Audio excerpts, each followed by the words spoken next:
like, whoa, whoa, whoa, whoa, whoa, whoa. Why is he doing this? Has been happening. This is why we changed from chapters to charters, and we became from charter leaders, we became ministers. Okay, where you don't understand that if you now have a ministry, that means within that ministry, I can get ahead and donate and take certain money to build and do stuff. You see what I'm saying? Which you don't pay taxes on.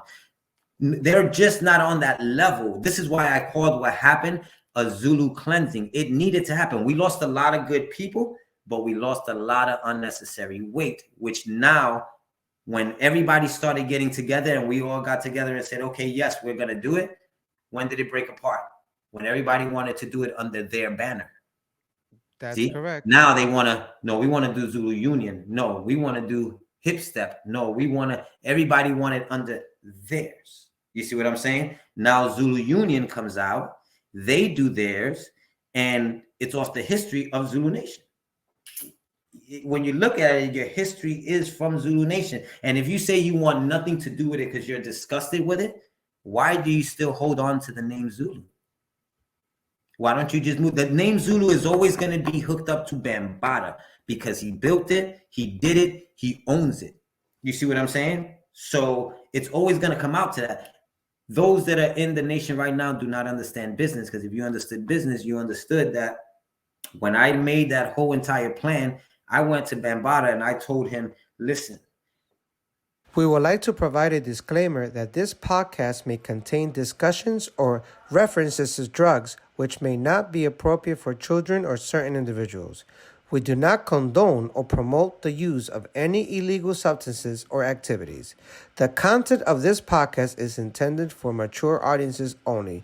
We strongly advise parents or guardians to exercise caution and discretion before allowing children to listen. We also remind all listeners to comply with local laws and regulations regarding drug use. Thank you for your understanding.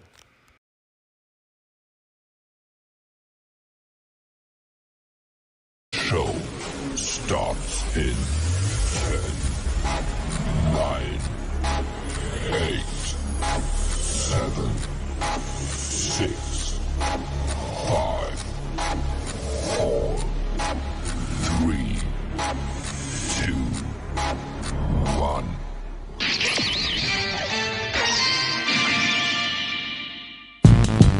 Yeah.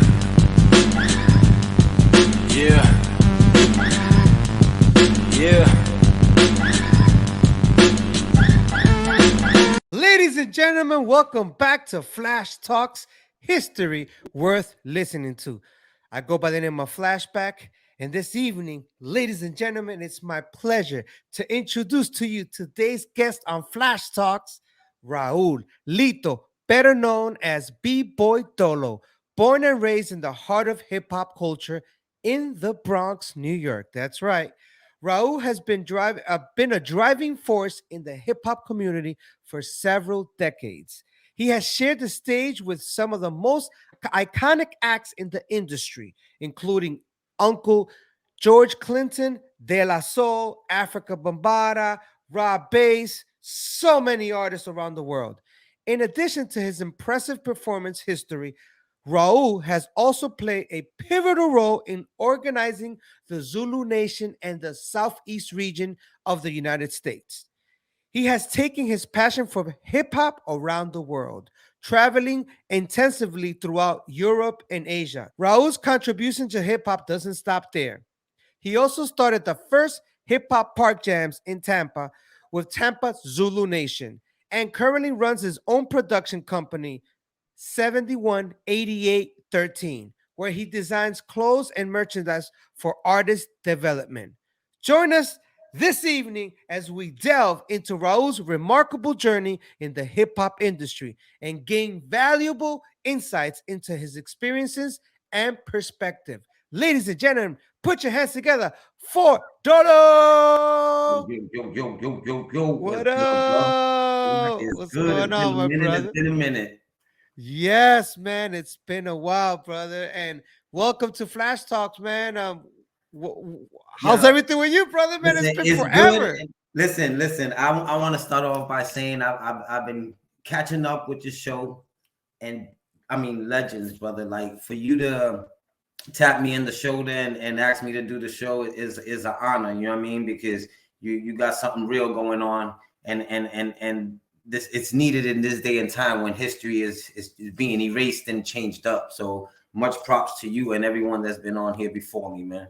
Thank you, brother, and I really appreciate you. And there's always reasons why I gotta put you on this, man. You and I go way back. We've traveled, we've performed with Bambaataa, we've done so many crazy things around the world. So it's I have to put one of my brothers on, man. You have No so doubt, much history. no doubt. Not only that, I've had other guests, they've actually mentioned you, and you were basically their mentors. So it's just right that I have to give you your space and give you the flowers now because my brother, man, we're here, man. We're still here. It's For real. 2023. We've been doing this is forever. Dude, Forever, man. isn't it Forever. crazy? Over 30 years already, man. Yeah. No, it's crazy. And it's crazy that we were connected even before we linked up and we didn't even know it. You know what I'm saying? Just by mutual people man. And everything. Yeah, that's kind of wild right there. It's tripping. So now before I start the show and everything, I want you to look around and tell me what you see on the screen all over. Tell me, what do you see? I mean, you got the beatbox, you got the MC, you got the B girl, you got the B-boy, and back in the days, they used to call it fly, you know, being fresh. You got the graffiti, you got the DJ. I mean, it's the elements of hip-hop right there. And then you got the guest, which is the history, the knowledge of it. You know what I mean? Which is the fifth element. There you go, brother. That's right. And I know you know that because, you know, we know our history, and you're one of those real B-boys, so ride or die B-boys that it don't matter. And yo, and we're gonna cover some stuff up, man, because dude, you look great, man, and you always look good. I always wonder, like, man, does Dolo train on the low, like when everyone's sleeping? Just do it. Every time I see you, you're still throwing down, you're still doing your thing, and man, like. But we'll get to that. We'll get to that, man. For but sure. Thank you for being on the show. It's also an honor too, man, because I want all the guests and everyone that's listening to this or watching this around the world to know your history, because a lot of brothers, they're erasing people. They just continue. They forget about who's been there before them. And you play a big pivotal role in the Tampa, Florida scene, the b-boy scene and the b-girl scene. So I want to start it off from the beginning, and I want you to think about you being like 10 years old, 11, around there. How were you introduced into the hip-hop culture? Man, that I can remember, like the furthest back I remember, it goes back to, like, I would say 70. I was born in 74, right? Okay. So you know, that's when they say hip hop was born, 74, because, you know, Zulu started in 73. They say 74 is when hip hop. So, you know, my brothers was already in, they were already into it. I mean, from the late 60s, you know, from the stories that I've been told, the late 60s to the 70s, you know, that's when they were more, that culture really started, because it was that gang culture during that time, you know. Chingalings, you had 7 motos. It was just a big gang culture at that time. And you know, Mikey, which was myself, I have Reno, my oldest brother, then came Mikey, then my brother Supreme, and my sister Barbie, then me. I'm the youngest of 5, right? Okay. Yeah. But now you got countless cousins, you know, that this is their generation. These are those cousins that I hear all the crazy stories from and everything like that, right? So they, you know, they're doing their thing. And once you start getting to 73, Mikey was the one that really was bringing my brothers into it, because I wasn't even born at the time. So Mikey's the one that's bringing them into the b-boying scene. And he was part of a tag crew. He was part of a tag crew that was called Non-Stoppable Writers, right? So my brother used to tag and everything, and then he started getting into the b-boy part of it. And once he started getting into the b-boy part of it, he started bringing Reno and my brother Marco out, and they started more of the dancing part. And they were going to Cedar Park. Yeah, Cedar Park. and they would go out to see the park, and that's where the first park jam will occur and everything out there. And you know, I remember the stories. They used to tell me how somebody had cut the cords, and the music stopped, and some big guy came up on stage, pulled out a big gun, and just shot up in the air, and everybody ran because they didn't know who cut the electrical cord. So that's the hip hop that I've listened to my brother speaking, you know, at a young age. So how old were you when he's talking to you? When they're talking, we're talking about 78, 79. We're talking about I'm 5, 6 years old by that time, and I'm listening to them talking. And so this is not that long ago, because it's only like 3 years before I'm born. You see what I'm saying? So when you're hearing it, it's still fresh, and I'm listening to them talking about it and talking to the family, and you know, that's like history in the making. And during that time, they met Bambaataa. And, you know, Bambaataa remembers me when I was young, but I wasn't out going to the parties like they were, because I was a young, you know, a little jit, of course, you know what I'm saying? So once they started dancing in there, Marco gets down with Abby TBB. And that's when I remember actually seeing them throw down. And TBB had a park, EEB was the name of the park in the Bronx. And TBB, you know, did a couple of jams. They did their stuff over there.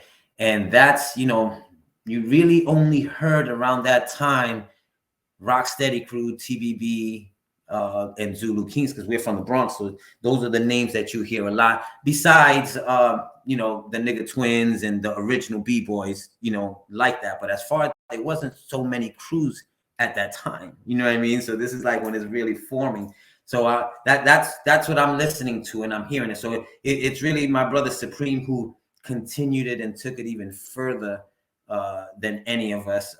You know, Mikey stayed in tagging, and then, you know, also our family is connected to Stitch, 183rd, which he's one of the original taggers in the Bronx. Okay? Yes. So Stitch, when I first came to Florida, we're gonna get to that. I stayed with Stitch mom. That's how close our family is. My mom brought Stitch from the Bronx. Stitch's mother, she helped her move to Florida. So those are my first links to Florida, when my mom came out here, right when I was born. And then I came later on, you know, throughout the years, but then ended up really staying in 90. But that's, you know, those are the and that's when I first met Bambaataa, was during that time. My brothers introduced me to him. Now, before going to BAM and all that, where in the BX you were living at? Like, what's the area? Because, you know, you got the Grand Concourse, Burnside, yeah, so many different areas. Yeah, so I was born, which I don't remember being in Popham Avenue, which is around University Avenue, right? Okay. And then from going up Popham Avenue, what I start remembering more would be around, I would say, when we started going, because from Popham Avenue, we went to my grandmother's house in 183rd and Valentine's in the Bronx. Oh man, right? that was all right. And that's where TBB was mostly at. That's their area that they was mostly at 183rd. And I remember Abby coming around, and I've seen them and my brother throw down and everything. So that's when I really started getting into. Wow. So you're mad young, and you know Abby since then? Well, dude, Abby knows you since then. Since then, yeah. No, let me tell you, Abby was Abby, how tight Supreme and Abby was, right? That one of Abby's peoples, I don't remember what was the beef. Something happened, and I think he disrespected my brother or something. Abby stabbed him, and this is his homeboy. But you gotta understand, they were like, "Wow, this is the gang culture back in the days." You see gang culture. It was all about respect. Like people don't understand when they say they're b-boys that dies for this. There's people that die for this for various reasons. You know what I mean?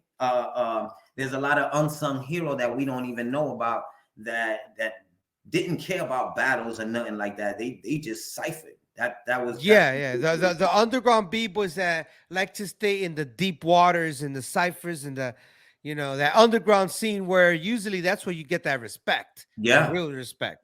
Yeah, and that was before any battling for no money, trophy, nothing. It was just like these cats would go from borough to borough, and it was serious. Like shit was serious, you know what I mean? So it was nothing like that. So it was a little bit different for me to kind of when I came to Florida, and we'll go on, at that a little bit later. So now that you mentioned that your brother was taking you around, or you were listening to Abby and all that, them breaking, is that the first thing you saw as part of all the elements, or you were already listening to rap since a kid, or whatever you thought rap was, or were there turntables?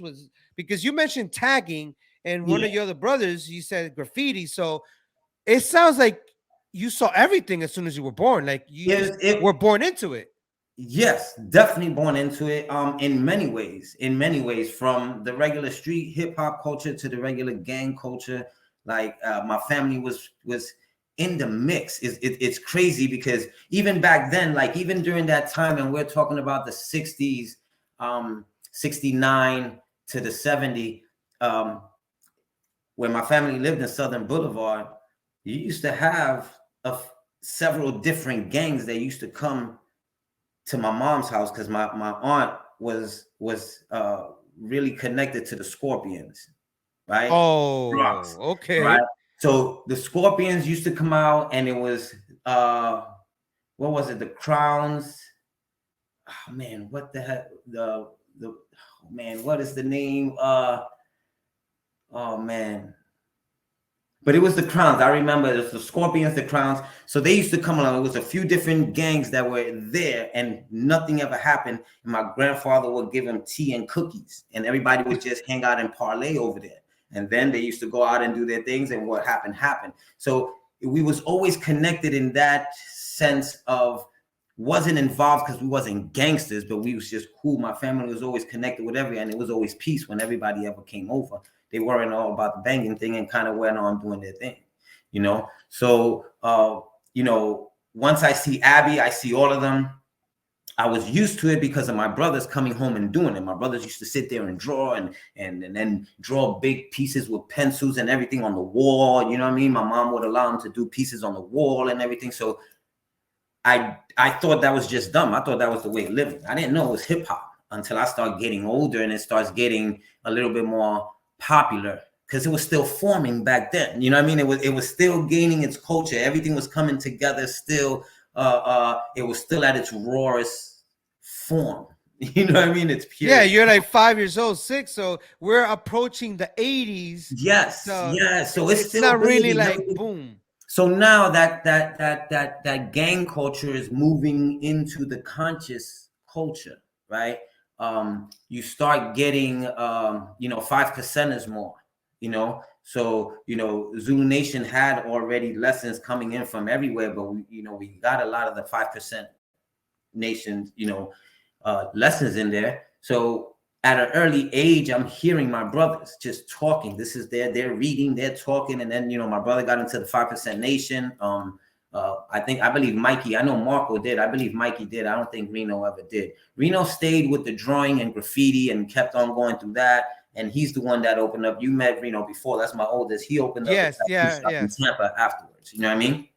So seeing that and going through that process, you didn't know what it was. I didn't know what it was. To me, that was just normal. You see what I'm saying? And they let you hang out. They let you hang out around them, or I started. they get out of the room or anything. When it was dope because I was always around older people. I was always around OGs. You know what I mean? And they always looked out for me. They always did right by me. You know what I mean? I really met my OGs in the 90s. It was really my families and my cousins and everything. They're the older ones. You know what I mean? So I lived through them. I seen it through them. And they were always that same Puerto Rican protective type. You know what I mean? You got to always watch out for your family. They was always out. Like I remember like even my my cousin Boo Boo, I remember them talking and going, what was the Disco Fever in the Bronx. And she even won the Fly Girl contest. You know what I mean? And they used to have all of that. And she ended up like messing around or dating. I don't know if they were serious, but Melly Mel. She messed around with Melly Mel, right? You see, you're involved. You're in the mix of everything, like without even knowing that you're around the greats. without even knowing, because I was just used to seeing them. You know what I mean? I was used to seeing them, and from going, what was it, from Valentine's, I remember we moved to another part in the Bronx from Valentine, because that was my grandmother's. So we went, and that was 78. Yep. So from there is when we went to Hollis, Queens. 79. Oh, so yeah, I went to Queens. Now, if you could remember, in '77, you had the great blackout in New York. Yep. So, and so that was probably crazy. Dude, and I remember, and see, that's what cats also, that gave it that the hip hop, that burst of hip hop, because they started going and stealing all the DJ equipment and the speakers and doing all of that. Mad DJs came out of nowhere a week later. Came out of nowhere when it came to that. All right, and I remember Crazy Eddie back in the days. He had the Crazy Eddies. Yeah, your prices are insane. You know? Yeah. So and even him, he was a street legend, because he had a little scheme going. That's why he had everything so cheap. You know what I mean? Yes, that's right. But once that blackout, I remember my family, when it went out, hey, everybody got dressed in black and they hauled ass, and they just kept coming back with things. But it was just like the whole neighborhood. It was the craziest thing. People running around in the dark with flashlights. I remember it clear as day, because that was it was crazy, because it wasn't scary, but it was like normal. Because remember, back in the Bronx, what I remember when I was a kid back in the Bronx, it was like that. It was when they started burning down the buildings. The landlords was burning down the buildings because they wanted to get the insurance. So and then they built the cross Bronx Expressway right through the Bronx, which just murdered everything. And it just, and a lot of people don't know. A lot of people don't know what's the reason why they burnt. Like you just mentioned it, the insurance and all that, and to kind of start moving everyone out of there and building the big skyscrapers. And it's kind of like that movie, Batteries Not Included. You remember that movie? Yeah. It's like little UFOs flying little things. Yes. Like that was real. Like exactly that was happening all the time. So that's the part that I was raised in the Bronx. That's when I was young. I remember those buildings like that. I never went nowhere by myself. It was always my sister. She did. That was my baby. So, you gonna go anywhere? Or you want to go somewhere? Take your little brother. You know what I mean? And through my sister, I learned a lot from females, because I'm hearing the females talk. So that's what I'm saying. I was around adults a lot. Yes. You know what I mean? So I was blessed to actually hear good people talking and not being all crazy and like doing negative things. You know what I'm saying? So it was, and it's funny because we got hit with that. We used to live in a building in the Bronx by University Avenue, and it's called the Castle, because it was 9 buildings, like all in one. Is that by BCC? By Bronx Community College? By University Avenue, University Avenue. Yes. Yes. We used to live in the Castle. It was 9 buildings in that joint. I know, and you know what's one of my boys used to take us there, because those little stairs and you go up, and your little stairs you go up. Yep. He used to skate through there. He'd be like, "Yo, if you could skate through here, you could really skate." So we will be skating around there. Now that you mentioned, damn, I haven't remembered that in so long. That's the Castle, bro. That's the Castle. You used to live there? We used to live there. Yo, I used to live there, and my father used to live in the corner one, and my aunt used to live in the other. Like, we had like 3 members of the family that lived there. So even when I had to go to my pop's house, my mom used to just look out the window, and my pops used to just come out his, and then I used to just walk right into his building, because he lived on the 1st floor. You know what I mean? So we went from the Castle, and that's when the landlord started bouncing. So now we didn't have, they didn't pay for the electric, and the residents got all together and try to like pay for the electric to try to stay there. And then it started getting less people, and it started getting a little bit crazy, because now you only have a few people in these big ass buildings. You know what I mean? And there was like no electric. So once we went inside, we used to be inside until the next morning type, The winter was really winter. Oh, dude, like you used to feel it. You know what I mean? You used to feel it. So that's when we started going to my grandmother's house. So then, because it's all of us, my mom said, all right, look, I got to do what I got to do. We're going to go into the system. so they could help us get the apartment, do everything we need to do, blah, blah, blah. So that's when we went to, when was it? We went to Roberto Clemente in the Bronx. What, by the Tracy Towers? Yeah, yes, the ones that this was the, it was like by the water, by the water. Yeah, so now with Roberto Clemente, that was the real shelter. This is when you had like this, and it was just lined up in the big gymnasium, and I think they used to give free food. Like, I don't know if it's in the summer or when. Yeah. They used to do that cousins too. Across, because I'm in the Heights, across 207 bridge, watching the Heights around Dykeman. So we will cross the bridge 207, go down the Deegan Expressway, and right there we see the buildings, Roberto Clemente, and my cousins would be like, "You want free food?" I'm like, "All right, get free food." Yo, free lunch was, to me, I used to love free lunch. When we used to go man. And get free, that was like the best. And you already know, mira, levántate, because if you don't eat lunch, I'm not cooking nothing. You better go. That's right. Get up and go. I remember that joint, right? So now we're getting closer. Now, when we went to Hollis, right? This is another spot of the connection, how it is. So we're coming from the Bronx. Hip hop is getting even bigger. Now we're getting to 79, 80. Hip hop is getting bigger. We go to Hollis, Queens, right? And we literally live right around the corner from who? DMC, from Run DMC, right? Oh, so, wow. So, man, now, that is I'm getting crazy. older. Now I'm starting to kind of go out a little bit and be with my brothers, you know what I mean? Because I'm a little bit older or whatever. So they live right around the corner from them. They haven't made a record or nothing, right? Now at that time, my brother Reno, Marco, and Mike, they all made their what the hell was it? It was like a little 3 MCs, right? So they had a little crew. They were 3 MCs, and they were called man, what the hell is their name? Master 3, the Master 3, right? The Master 3? The Master 3. And it was only, they used to go with because Run wasn't really doing it with DMC and Jam Master Jay. So they had a few guys that was kind of rhyming with DMC, and my brother would b-boy for them because there was no b-boy in Queens at the time. Like the Hollis, Queens was more like a suburb. There was no buildings like it was in the Bronx. These were like houses. Everybody had houses. So we moved into a 3-family house. So it was in the basement. It was my brothers and them, and my grandmother and my sister and my mom on the first floor. The second family part was my cousin Juan and my aunt. And then in the attic was my cousin Thelma. It was huge. It was a huge. Wow. So now, did it feel like you moved on up from the BX? What? Like, yo, this is the first time in a house, and then you go in, and it was like only what I saw in movies. Like, this is the only thing I saw in movies. You know what I mean? Like, yeah, because Queens got them nice houses out there compared to the BX, the projects. Like, you leave the Heights and you go to Queens. You're like, man, this is beautiful out here.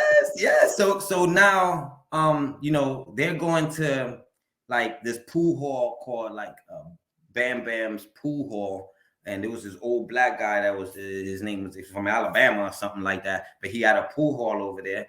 And they will come in and he DJ over there sometimes. So, you know, my brother, and now remember at this time, in the Bronx, they was already not wearing shoelaces. In Queens, they wasn't doing that. My brothers went over there not wearing shoelaces. All right. So Queens had a different hip hop culture than the Bronx at that time. You know what I'm saying? So it wasn't like the rawest as it was over there. And they were more about the MC part of it than they were about the whole entire culture.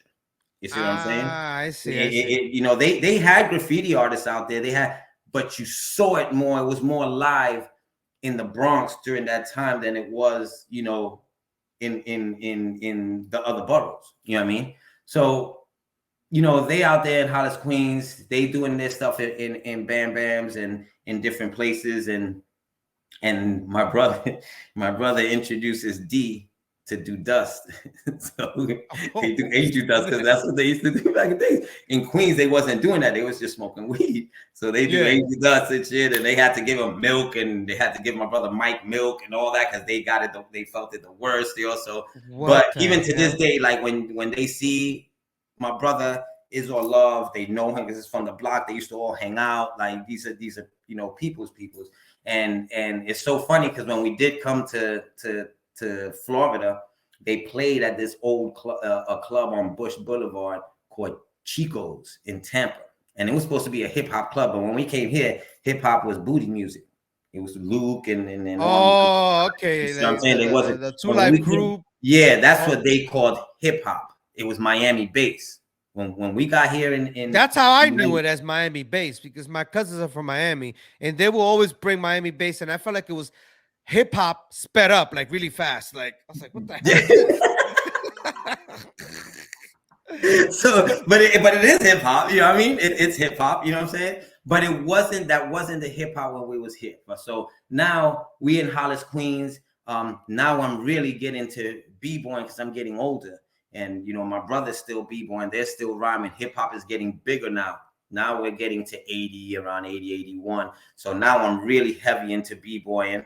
So now you're watching this everywhere. Yeah, now it's even bigger. And it's like, you know, they started having a couple of parties, you know, block parties over there in Queens, because they used to do their own block parties, you know, and you know, I remember it because it was literally down the block. I could see it from the backyard, and you know what I'm saying, and everything like that. So, you know, it became more. Who did they have? They had no, that was when we went right back to the Bronx. So from there, for those 2 years, right as Run DMC went ahead and put their first album out, that's when we started heading back to the Bronx. So we were there for like 2 years. You know what I mean? So that was around already 80, I think, or towards 81, the beginning of 81 is when we started heading back to the Bronx. And no, not the Bronx, excuse me. From there, we went to Brooklyn. We went to Bay, Brooklyn, Coney Island. So Brooklyn. Man, you guys are like doing the New York City borough tour. Everything. We went to like every borough over there, right? So we ended up going to, and then over there, right? Because now when that happened, that was because of everything that we went through in the Bronx, right? So we moved, came back. Hip hop is even bigger now. When we in Brooklyn, this is already getting to 81, 82. We in Brooklyn, it's full blast. Hip hop is this, you know, Planet Rock. So you see this in the commercials everywhere, it's everywhere, right? It's everywhere. I'm b-boying full blast by this time. So can you remember how you were dressed, like most of the time? Like, what was your style? Like when my mom got it for me, it was Adidas suits. It was, you know, shell top Adidas. But it had to last. Like it wasn't like, yo, you know, you went to school, you come back, you take it off, and you play you put your dancing ones on. You know, so we had it. It was that style. You know, my brothers, forget about it. The leather jackets, it was just, it was to the T. My whole family did it. They went through the whole. Were you rocking the Lee? The whole Lee? My brothers would do the Lee, especially Mikey. He would do he always loved the Lee jean jackets, and he used to always wear, like, he was always the first one with the fashion. Mikey was the one that always came home with what was popping, and my brothers followed. You know what I mean? That was it. Mikey was heavy into the culture. You know what I mean? And by that time, he started, you know, he was getting heavy into drugs. He was really getting heavy into drugs. Now he just started wilding out. Everybody stopped. He just kept on going. You know what I mean? And, but he brought that culture home. You know what I'm saying? So now we're headed, now when we start heading back, you know, I'm going to, now remember, when I'm living in Ships Head Bay, this is an all white Italian area. Nothing but Italians over there, right? Now we're living in a hotel because we in the system. Boom. So we're living in a hotel over there, right? So now they already know where you're from. They automatically know. So when you're going to school, you kind of deal with these Italian kids, and so it was kind of a bother, but a lot of, because we lived in the same place, we all stayed together. So since we stayed together, they didn't really want to bother. We never really kind of like, you know what I'm saying?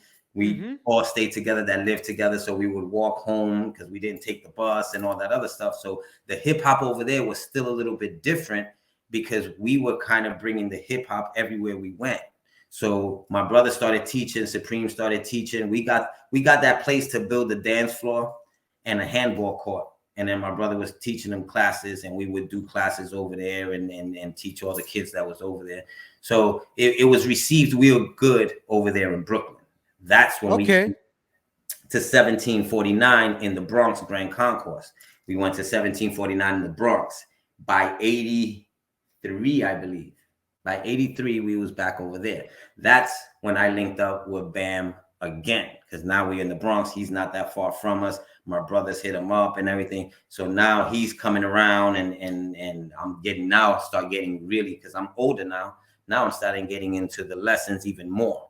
This is where I link up with my dudes from the Bronx. Like, and this is at a young age. This is what I'm saying. Like, I was reading these books. I was into the 5% Nation. I just copied what my brothers did. Whatever they did, I copied, right? Which you're saying that who were your mentors and teachers? Was it only your brothers, or who can you recall that you could throw some names out there? When I get to the Bronx is when it starts spreading away from my family, right? Because at the same time, like, there was like, I can name some Spanish singers that been at my house, you know, Latino from Puerto Rico, salseros and all this other stuff, you know what I mean? That's just going into the Latin part. We're just talking about the hip hop part, you know what I'm saying? Yes, definitely. Like, but you know that it was all kind of like coming everything was time. together. Exactly. Because even when hip hop started just branching out further than your Kool Herc doing your island music, your Jamaican music, then they started getting more of the Latin music. And then by 80s, you start getting electronic. It started opening up. Now, by that time, you know, Bam has already taken it downtown, you know, in the early 80s, and where you have more of your punk rocks. That's where your hip hop, when Fat Five Freddy was bringing these cats over from the Bronx up, you know, going downtown.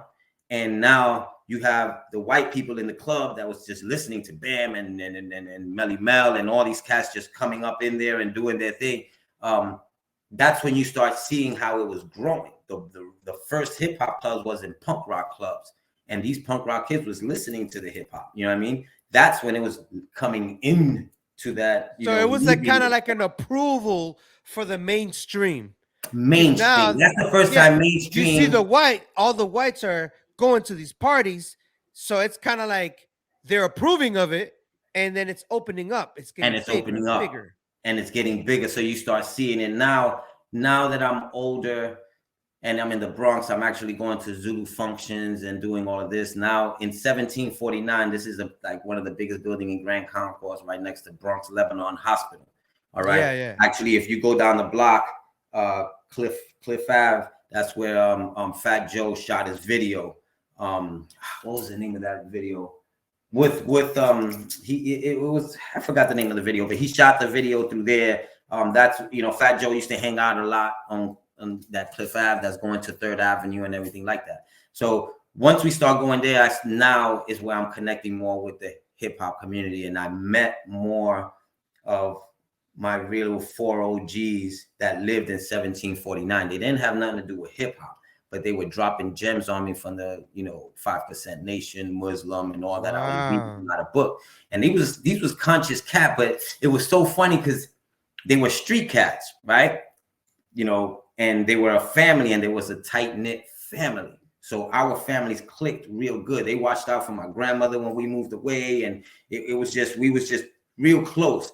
And it was just awesome because these are like real smart cats that you see, but then they get caught up in the system. You know what I mean? And that was the always struggle. It's been there since the 70s to earlys. You know what I mean? But they taught me all of the street, like even when they went to do stuff, wait right here, and they went and did their dirt, and then came back and let's go. You know what I mean? But I saw so they were teaching you the street code. And were you part already of were you part of the nation already or not yet? Were you not officially on paper, but yes, because I started going to function. Then I started linking up with Bam a little bit more. Now that's when I'm start meeting Jazzy J, and I start meeting all the people that are, you know, part of the, because I'm there with them. You know what I mean? So I'm looking at all this and kind of like taking it in. But I was always more into the lessons. I was always more into the structure of Zulu, how ahead of time Zulu was with everything that they were preaching back in the 80s is happening right now. And it's been happening. And people, even within Zulu, they didn't take it so serious that even the Zulus got caught out there. And we're going to touch that subject, you know. Yes. But even the Zulus got caught out there because it started moving fast, and Zulu started moving up in ranks to the mainstream again. So we're gonna hit on that. And But, what year was that around when you were back by the big buildings, by that hospital and all that? 1749, we came back at 82, 83 was when I came back to the Bronx. And that's so Beat Street, Breaking, none of those movies come out yet. Oh, and it came out in what, 84, 85, 84, 85, right? Yeah, we're still going. Now, this is when I see Abby again. Now I was younger, I see Abby again older, right? So, my brother brings Abby around again. That was love, that was family. So he meets my family again. I saw Abby a few times. And then after that, I start going more to Zulu Function. I get with, Lucky Strike. I get to meet the legends of B.O. Yes, B.O. Let me tell you, if none of this that happened, if B.O. was still here, none of this would have happened that happened with the nation and everything like that. It just wouldn't have happened, dude. It's just that is something that he used to keep on lock. He was head of security and nothing ever happened when he was around. You know what I mean? So now you're looking at, going to functions, really throwing down. I really got heavy, but then I also got into freestyle music because of my sister. So I got into freestyle music. It just wasn't popular back then because house music started coming out. Then it was just, house music was coming from Europe during that time, but it was still, hip hop was just still taking over. You know what I mean? So I got really heavy into the, the Zulu Nation. We started doing our thing out there. Then you start getting closer to 1990, right? This is where it starts getting interesting, right? Now, when you get to 88, 89, I start traveling. I end up going, I want something in school that happened. They selected like 10 kids from the whole entire Bronx. And then you got to go to Canada.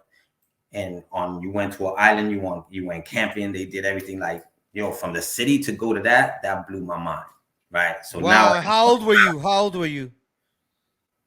8, 9. I was 9 at the time. Wow. 9 at the time, right? So boom, I go to Canada. I was out there for 2 weeks. You know what I mean? It was like the dopest thing. They showing you how to do survival things, and you take classes and how to shoot little 22s. Like that was a culture shock to me. Like that was crazy. You know what I mean? It was like a little Boy Scout trip almost. Yeah, right? No, that's exactly what it was, right? So I'm like, okay, boom. Now I'm really getting into the hip hop culture now, right? And a lot of my peoples are going to Florida and doing their things in Florida, right? Now my brother Mikey gets killed in New York. Like a few days after his birthday, he's heading home in Spanish Harlem.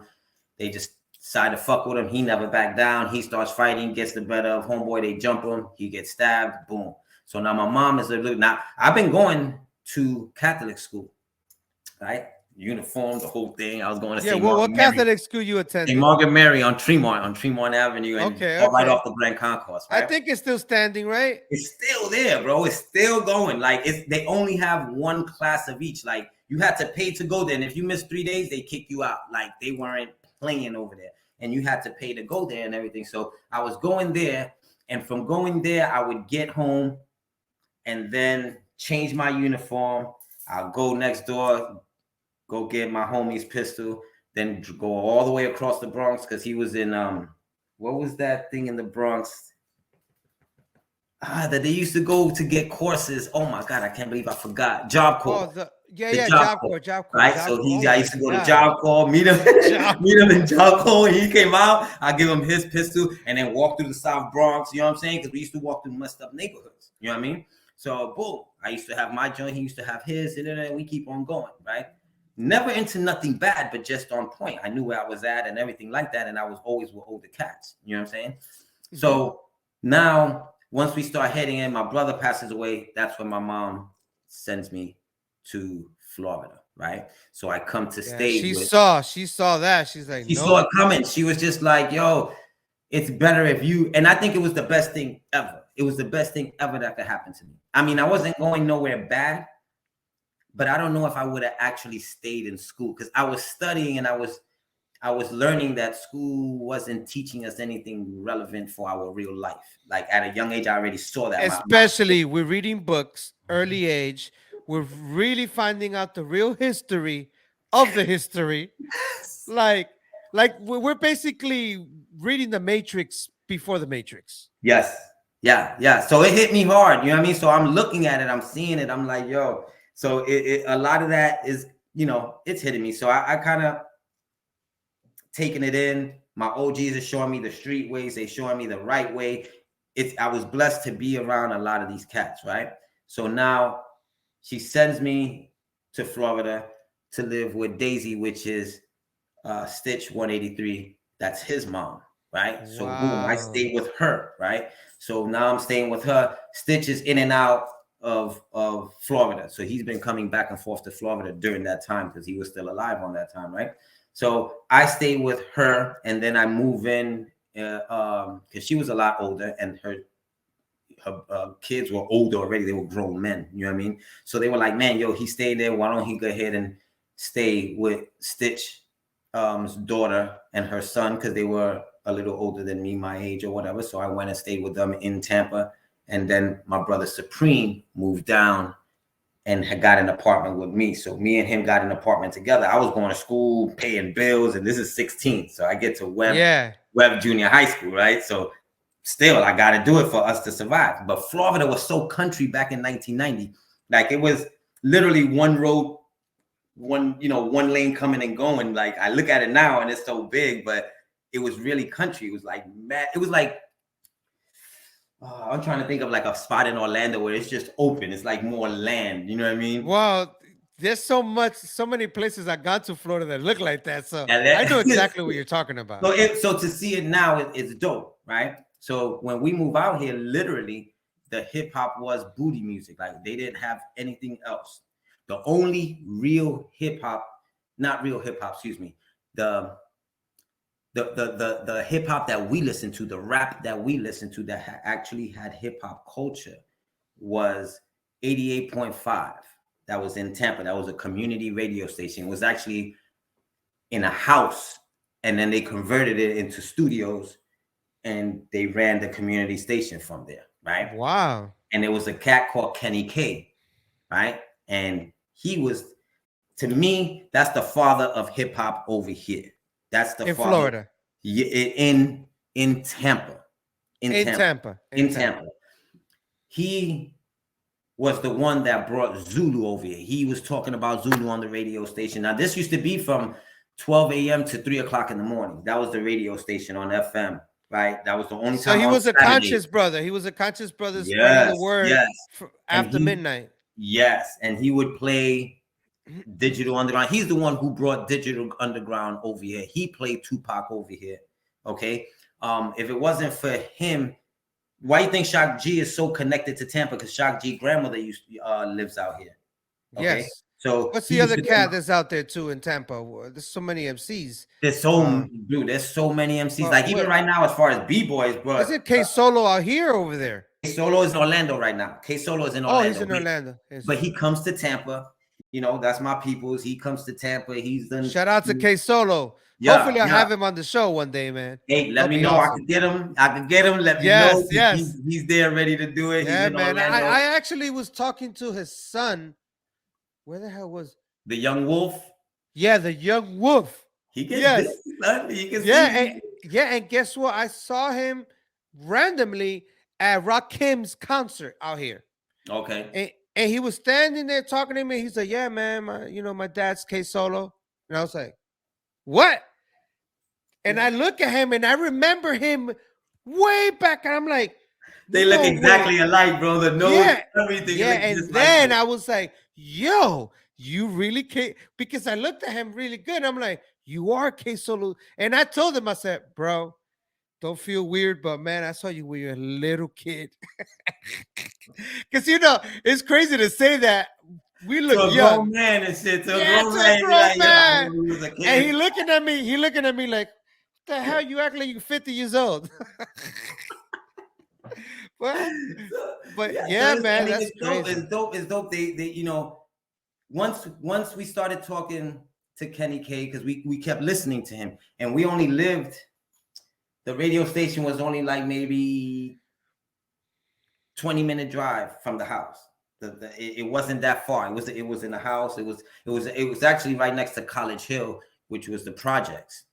Okay. Right? And it was only like maybe 5 blocks away from College Hill. So Kenny K even brought in he brought in a lot of people, bro. He brought in he started preaching Zulu Nation, period. Right now in 92, we hear another cat that he's interviewing, right? And they're talking about Zulu again. So we're like, oh shit, we already went to Kenny K, say what's up, yo, we here, da da da da. So now we're listening to all the other cats coming out, and he's talking to a guy named Phrase from New York. I'm here, I'm doing my music, I'm recording. I'm like, oh yeah, Zulu Nation, da da da. What? My brother's like, yo, you want to go over there? Come on, let's go. So we drive over there. When we get over there, Phrase is there. He was with somebody else. Introduce ourselves. Yo, what's up? Yo, I'm out here making my music. Phrase is saying, I'll say, all right, cool. Yo, we're Zulu too. We'll do a lot of things over here. Exchange numbers. All right. A week later, we link up. We start talking. Hey, let's just make a charter out here. You know what I mean? Hell yeah, let's make a charter out here. Then Raul comes down. Raul is a graffiti artist from New York. Yes, he's shout down out to with the Raul, Hard man. Rocks. All right, and he actually he's still in Florida, if I'm not mistaken, but he used to be down with the Hard Rocks. All right, graffiti crew, ill squad, like they had the illest, right? And he came down with Bigger Star, Veronica. So he Shout came out down to with Veronica Star. all right, so he came down with her, and he had with Louis 167 clothing line called Funk Junk. All right, they made caps, they made t-shirts and everything. So he brought that down, and they were doing a lot of stuff in Spring Hill, Florida. They were coming over here because that's where Phrase was at. Phrase was coming to Spring Hill, Florida, but he'll be in Tampa. And he was in Tampa, and Phrase was hanging out with what was the name of the squad? Lost and Found, which was Russell. He wasn't hanging. Russell was around everybody that was there, but he was really with Sheradine, which she still does. I believe that's how you say her name. My bad, but Sheradine, she still does 88.5 to this day. Okay, and Tap Ghost and Phobia, which was MC's local artists. They've been going hard to this day. They still make music in Tampa, right? So they will all hang out together, and he was hanging out with Phrase, right? And they were all doing their thing together. So when we met him, we kind of connected with all of them, and that's when we started talking. Yo, let's just start doing a lot of stuff together. Phrase was down. We started doing our charter. That's when it came out with Tampa Zulu first. We came out with Tampa Zulu. This is in 92. And when I tell you in 1 year, the things that, like, when I sat down and spoke to him, I was like, yo, it was 1 year. In 1 year, we did so much all over Central Florida. I mean, when I tell you all over Central Florida. So now, were y'all connected already to Orlando, or y'all started spreading everywhere? Or well, it's spreading everywhere. Is it so? Because there's a lot of Orlando, Florida cats, Miami cats. They're in the scene still, but they're kind of like in the background watching. Yep. And just so much history that is missing. Some people say I was here. The other person, I started this. Some people said I started that. So the fact that you know the history, it will be dope to hear you kind of like put it to rest in the sense of clear. How did it all start? How did it come to Florida? How did it move on? Because I know you know that history. And you're mentioning now 1992. So Tampa's growing. Well, under what chapter you guys were working on from Zulu Nation, bringing it down to Tampa? It was actually Bambaataa who said, just do it. You know, we spoke about it, but we never did it. We always pushed the Zulu in a sense because of the lessons. You know, we never pushed Zulu for people to come and join. It was always the lesson, spread the knowledge. Yeah, spread the message. Just spread that message. That was it. That's what that was your mission, right? So once we started doing that, we never said let's build a charter. And Bambaataa was like, yo, just build a charter. Just get ahead and start it, and it'll grow from there. So we started going to clubs. Like, it was a club called Chico's, like I said before, in Tampa, and it was booty music. And my brother's like, Supreme, we get there, and he's like, yo, you ready? You ready? Like, it was back in the days, and I'm like, yeah, sure. Yeah. So he's the first one. So he goes down.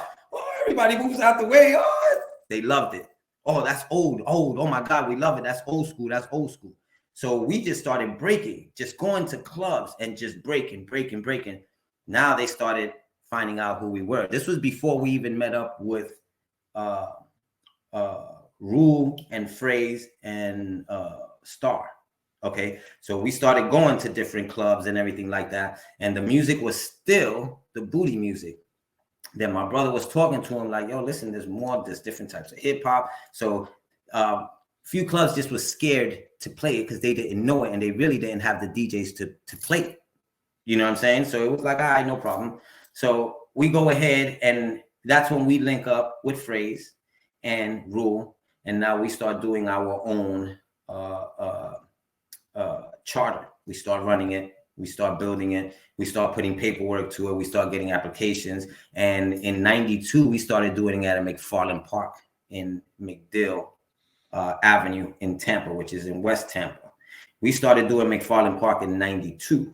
We started having meetings, and the people started coming out from, I mean, Legends Cats was coming out there. I mean, Sandman used to be over there. Sandman is a big DJ, a big staple in Tampa hip hop. And he's played, I mean, with all over the world. He's played with different DJs. He does his thing, right? And he's done a lot for local artists in Tampa. You know, he's taken a far Dynasty. She's another local MC. They've done a lot of good things, right? So now, once we start, you know, we do Gary Sheffield. We perform at his basketball game, and we go to Spring Hill and at the park. Start doing Rule did a peace, brotherhood, everything free, dance classes. We start doing clothes drives.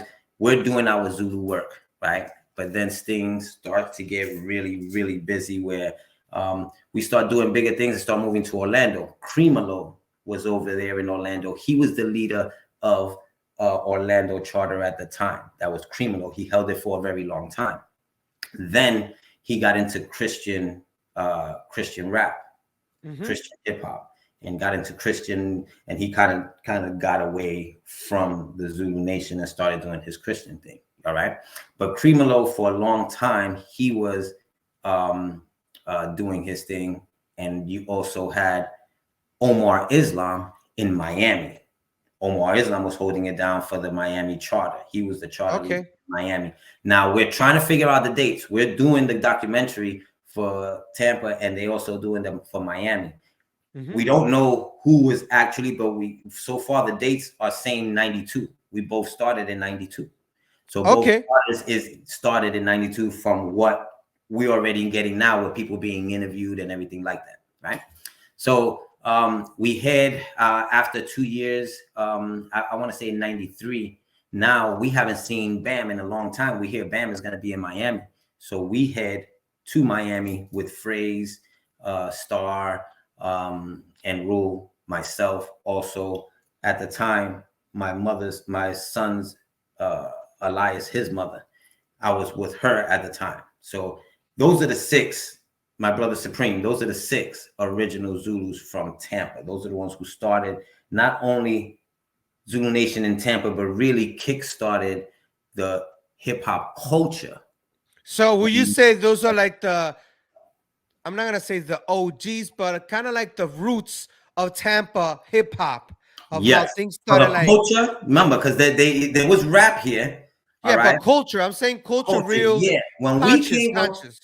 When we went to the shows, we had a graffiti artist because it was Rule. We had all the clothes because we sold it. We came up with merchandise. Rule came up with, he had his own line and everything.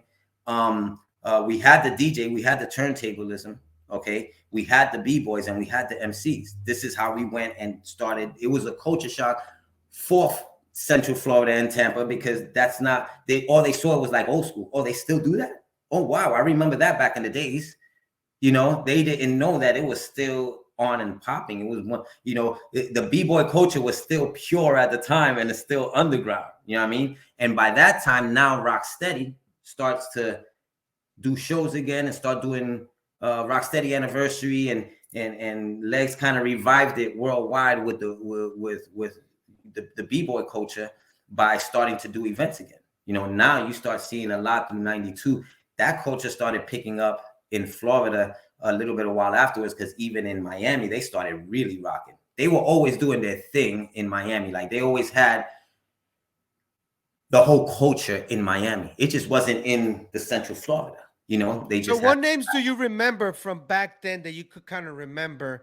And I would like to hear as well for Orlando, Florida. You mentioned Cremolo, but then he went to the Christian rap.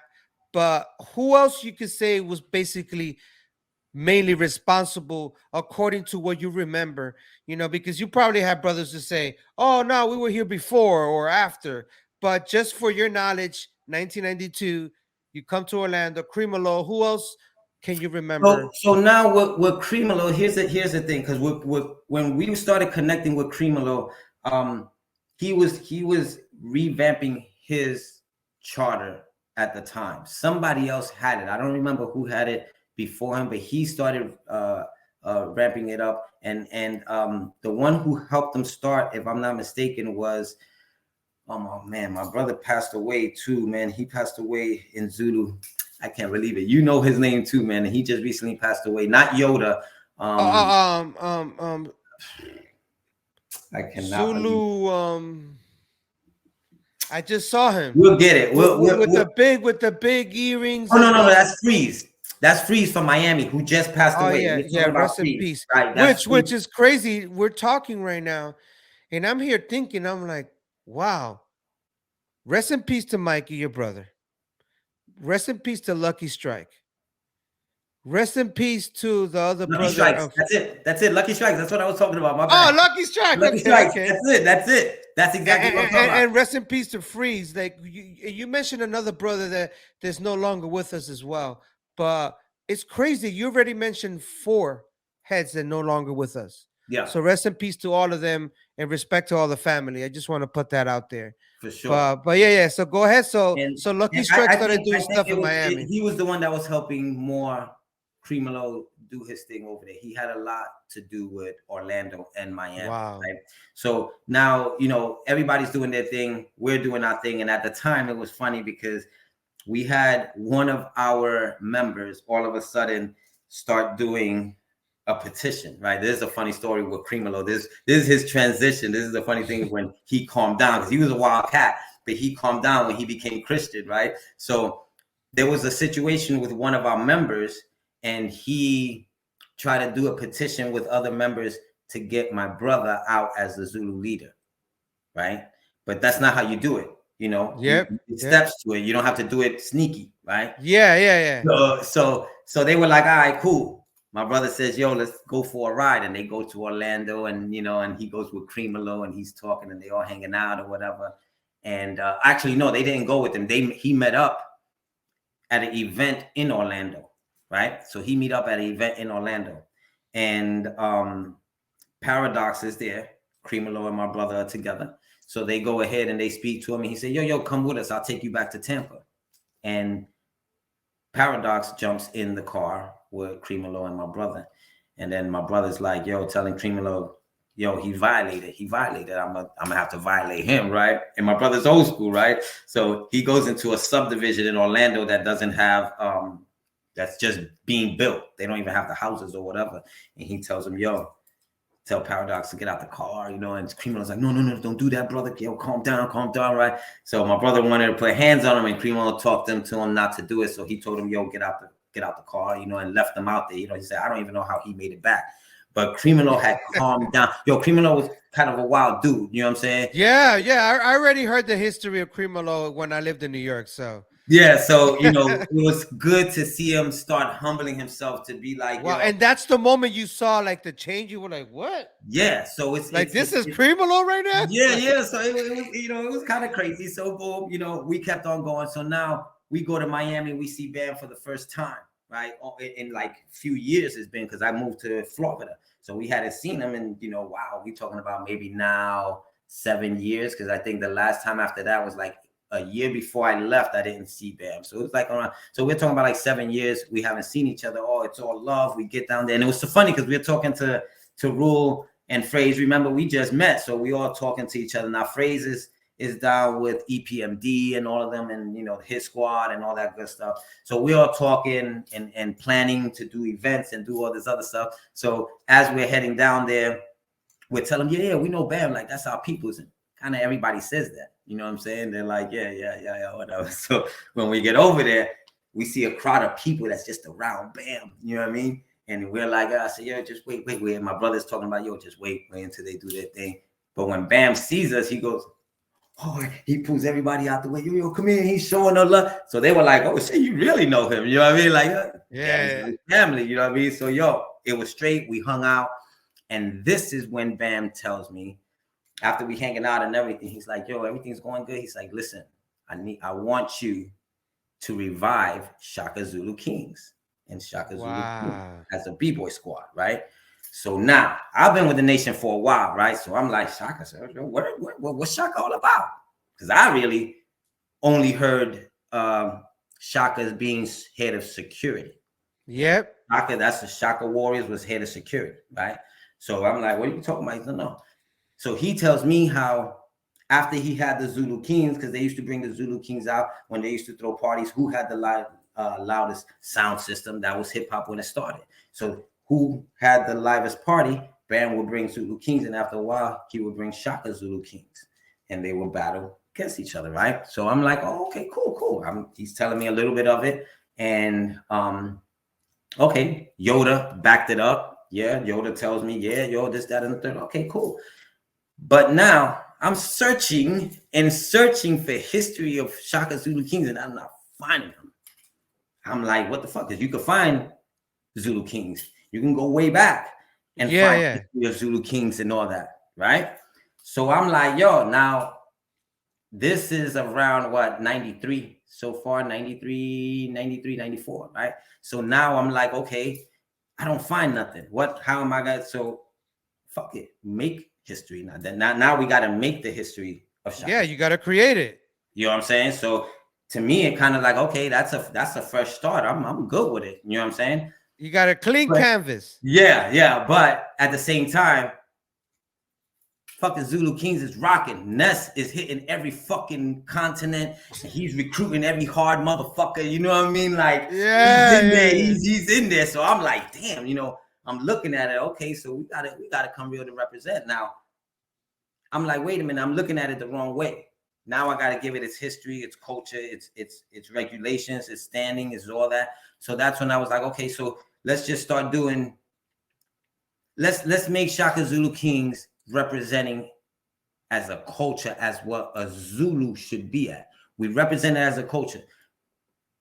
Zulu Kings, they represent it as b-boys. We're gonna fucking rock. They represent that part of the culture, right? Okay. I wanted to represent the whole spectrum. I wanted to be where we're b-boys, but when it comes to graph and everything else, we could do it. And if it comes to the fifth element, we're using it, no matter what it is. I wanted it to be a whole identity that it's almost like a business person, like what we were taught to the Zulu. You know what I mean? So that's how I started looking at it. That's when I started talking to people, just like I got with you. Yo, we need to revive it. We need to do this. We need to do that. Yes. Been b-boying. You are entrepreneur. You're doing it. Now you got Little Law in Bristol, in England. She's one of the first Shaka Zulu Kings. And when I went and I stayed with her in Bristol in her university in an all-female dorm, dude. And they showed me love. I stayed out there for like a month, I think it was, in her dorm and everything. We started doing events out there. We did Under a Groove in their university, and that was her. That was my first event that I ever did outside of the United States, and that was her first event that she ever did. You know what I mean? Where she's at now, she's still dancing. She's got her own workout gym. She has her own booking company for dancers in the UK.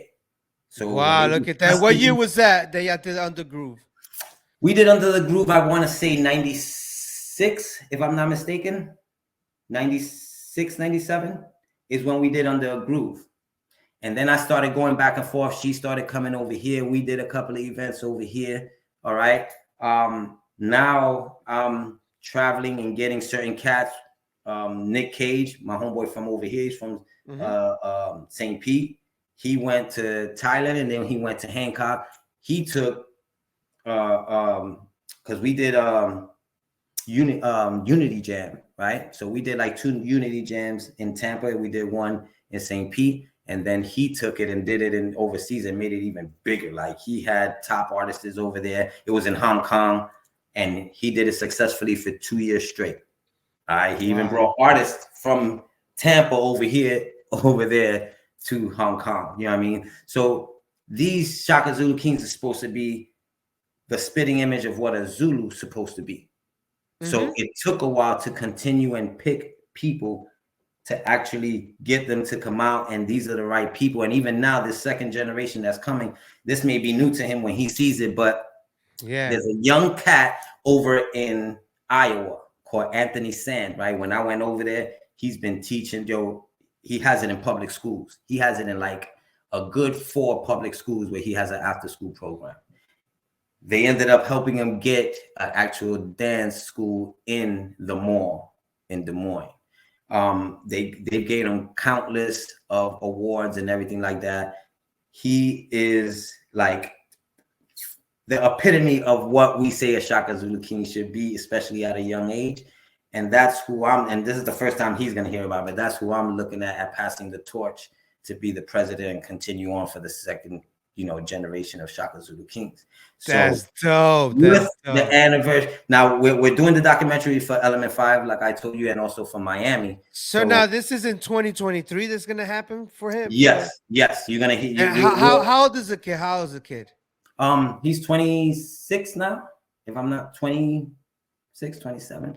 So would you say that's a breaking news right now? Oh yeah, because he don't even know it. He don't even know it. You know what I'm saying? But he's been breaking news, ladies and gentlemen. There you go. Breaking news.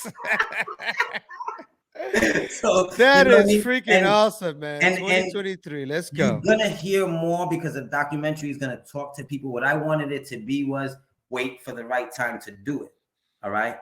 I gave it history, and now the history needs to come out, and now you see the second generation coming out of that. You know what I mean? You're going to start hearing more people who have been Shaka Zulu Kings and Queens, but haven't been out there, because remember, that's what they used to do. Anything they used to stand Zulu Kings behind it. Boom, boom. I needed to have a separate entity from that. You see what I'm saying? So yes. And for the viewers and the listeners, this is one of the things I want you to break down, because you have so much knowledge since we've met. It's always been knowledge. It's all about educating, peace, always staying humble. And I want you to break down. So many people confused. So many people ask me questions. They always messaging me or trying to clear out the air with the whole Universal Zulu Nation. And you have heads asking me questions, and sometimes they don't even ask questions. They just give me statements of what they think is going on in the nation, or what they think happened. But I want you to clear it out, because a lot of people don't know that the Universal Zulu Nation is like a branch of different things that come out of it. So now, of course, you have the tree, but then you got fruits and things that happen.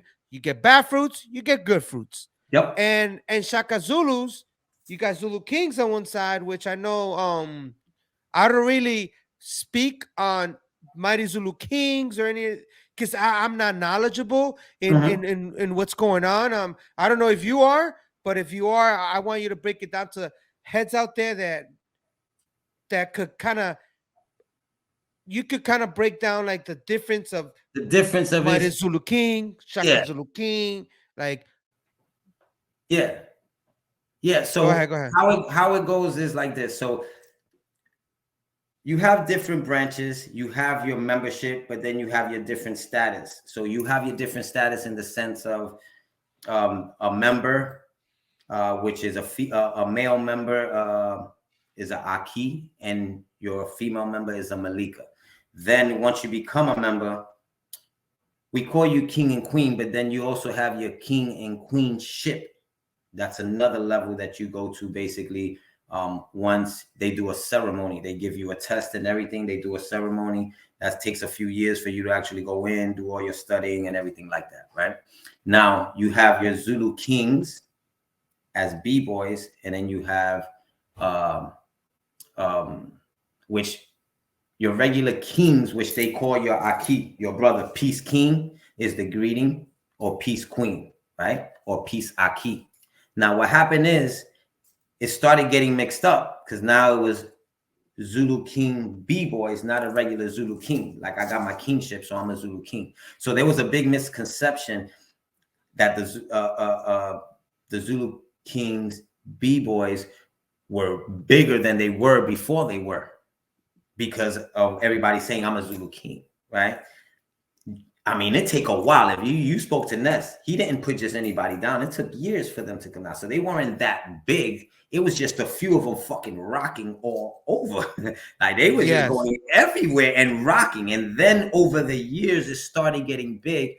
And then he started to separate it to where you knew the difference of what a Zulu King b-boy or Zulu Queen b-girl was, compared to just a Zulu King, as far as just you being in the nation. So now when Shaka Zulu, as far as Shaka Zulu security came out, that was always Shaka Zulu security.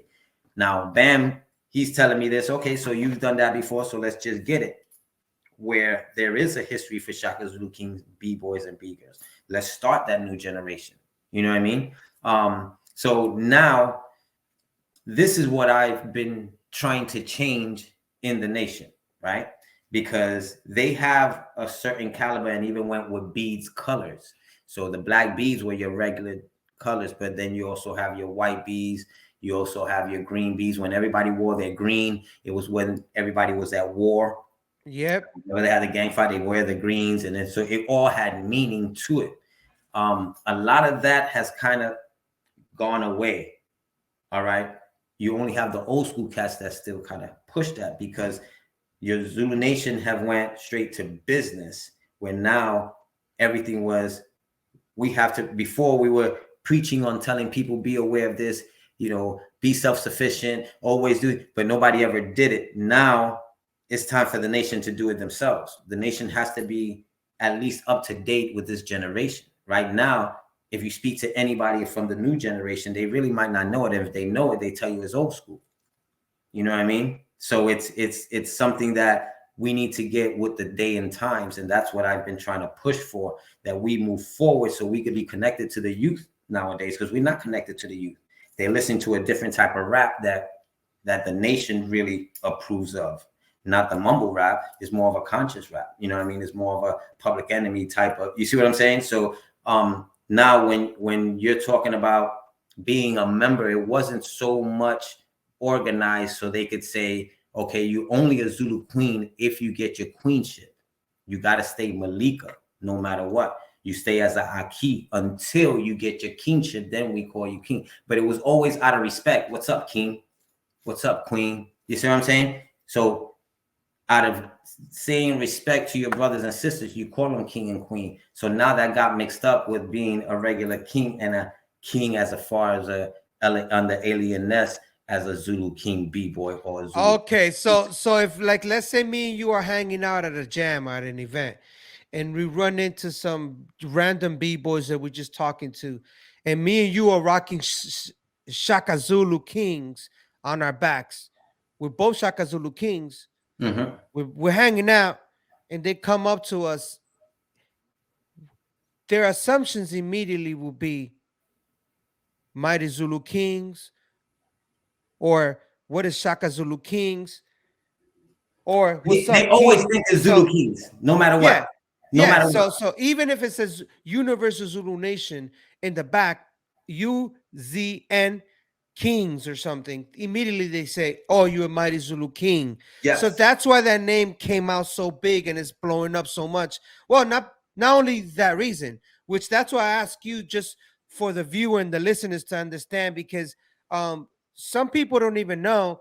You know, I research a lot, and I research to see in the mainstream, there's nobody talking about Universal Zulu Nation, you know, just because of the allegations or whatever. But Nobody knows what's happening. Nobody. Oh, that's dead. Oh, that doesn't exist anymore. So I think this is the perfect opportunity for a brother like yourself that has always been involved and has always pushed the positive message to the culture, and not only keeping it alive, because I remember when I moved from New York and I came down here, you were the only brother that was like really doing it. Like you were doing the work, like you were doing boots on the ground. I remember going to Tampa at all your events, the food drives. You were literally doing the stuff that a Zulu supposed to do. And that's one of the reasons why I ended up saying, you know what, I'm gonna come to Florida, because you know how we were going to war already in New York, Mm-hmm. mid 90s, all the land kings were coming in, the nietas, the familia. So now we were at war. Once we came down, and I came down 2000, early 2000, I see you again, and I'm like, holy shit, this is positive.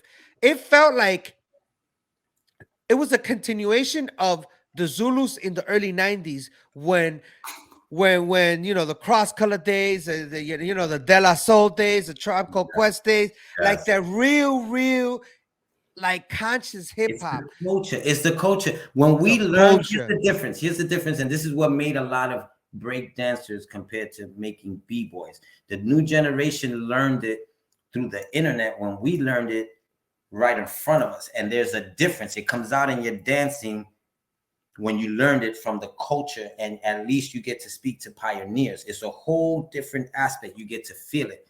The dance is about feel. All right.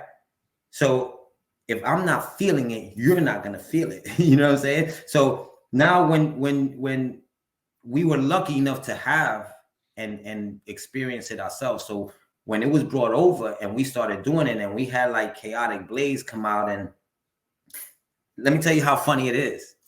One of the first official b-boys that was down with Tampa Zulu, and he was one of my, I want to say, that knew about the culture.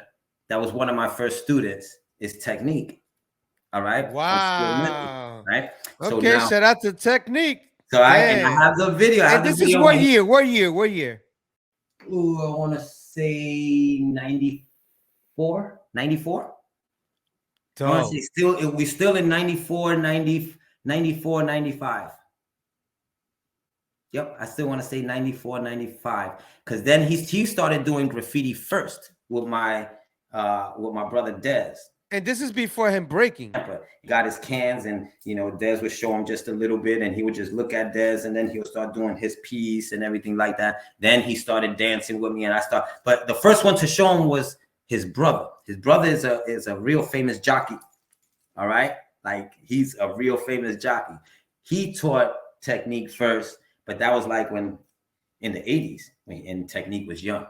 Then when he came over here, he started hanging with us. He started doing graffiti. Then he started doing b-boying with me, and I started teaching him b-boys. And then he kept going on and linked up with Skill Methods and Clown. So he was around Clown and all of them. That's when Clown gave him the Skill Methods name, and even named a few of them. If I'm not mistaken, Clown gave Abstract his name and Technique. I think he gave him, don't quote me, I think he gave him all their names. But wow.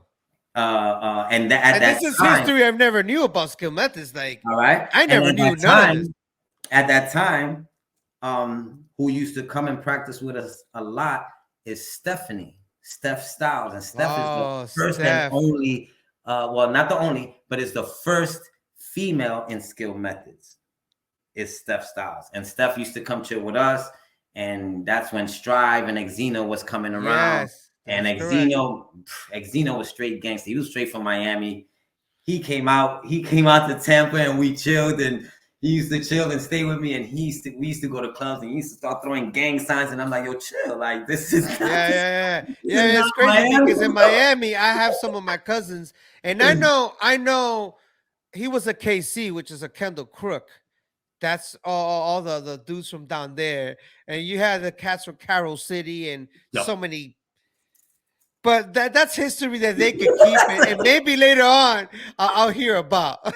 so Exino was staying with me, and I got him to take lessons, and he started reading, and he calmed down. He wasn't, he was a little more chilled, and and we had a real good time with him when he came out here. Technique started doing his thing after because then we started traveling. We started heading more to Gainesville and Orlando and Miami, and kept going back and forth. We even went up to Atlanta a few times. So we started spreading out outside of Tampa to do a lot of our shows. We still talking about mid 90s still, you know what I mean?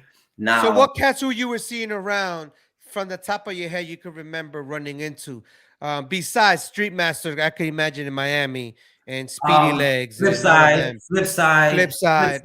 What about Ground Zero Crew? You were watching them back then? Yes. Here's the thing about Ground Zero, because I remember, it's funny because I heard more about Ground Zero in Puerto Rico than I did in Florida, even when we was coming down. That's the same for me because of the Zulu. Bebe was a Zulu, and I know he took it a PR. Then there were a couple of cats in Puerto Rico that were Zulus too. So I heard of Ground Zero before I even met him from the cats in Puerto Rico, right?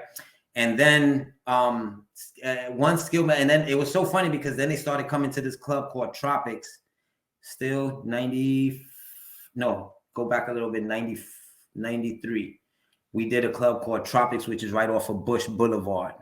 And that's when, because remember in 92, we went to Miami.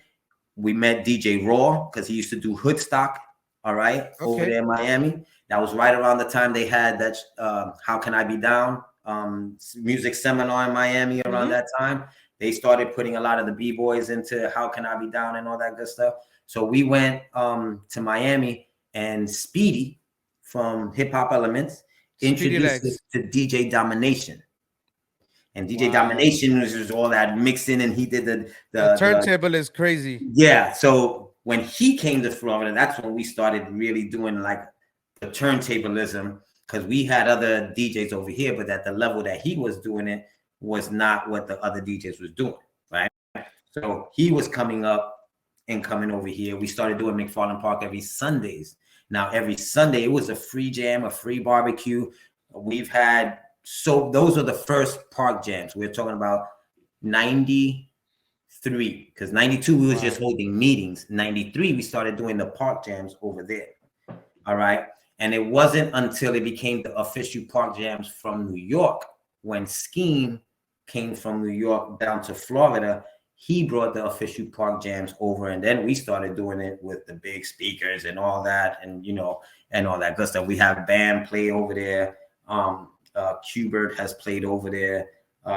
We've had a bunch of local DJs. One of the legendary, from Sandman to Mad Lynx.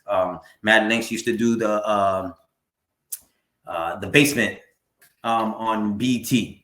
All right, after Tigger, okay. Mad Lynx used to do BT, the basement, right? So Mad Lynx he used to be in college, and he used to DJ for us at Tut's Pyramid in downtown, and there was no hip hop clubs at the time like that. They were still, like I was saying, they were still playing juke music. Now it turned to juke music, which is more local artists, more Gainesville artists, and a little bit less nastier than booty music, but it was almost the same class. You know what I mean? So it started going. But also around that time, you had Tampa Tony, and you had these cats that started doing slow down music. See, slow down music started in Tampa, and a lot of cats don't know. But, I never knew that.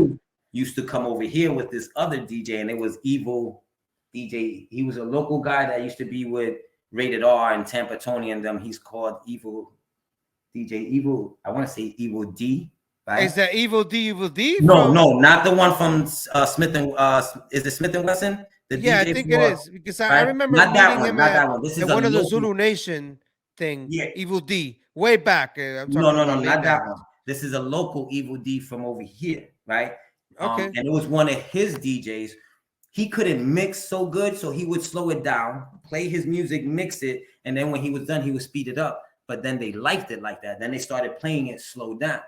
And that's when he took it, Screw and his other, I don't remember the other DJ, they took it to Houston, but they made it big. That's why everybody think that the slow down comes from DJ Screw and them.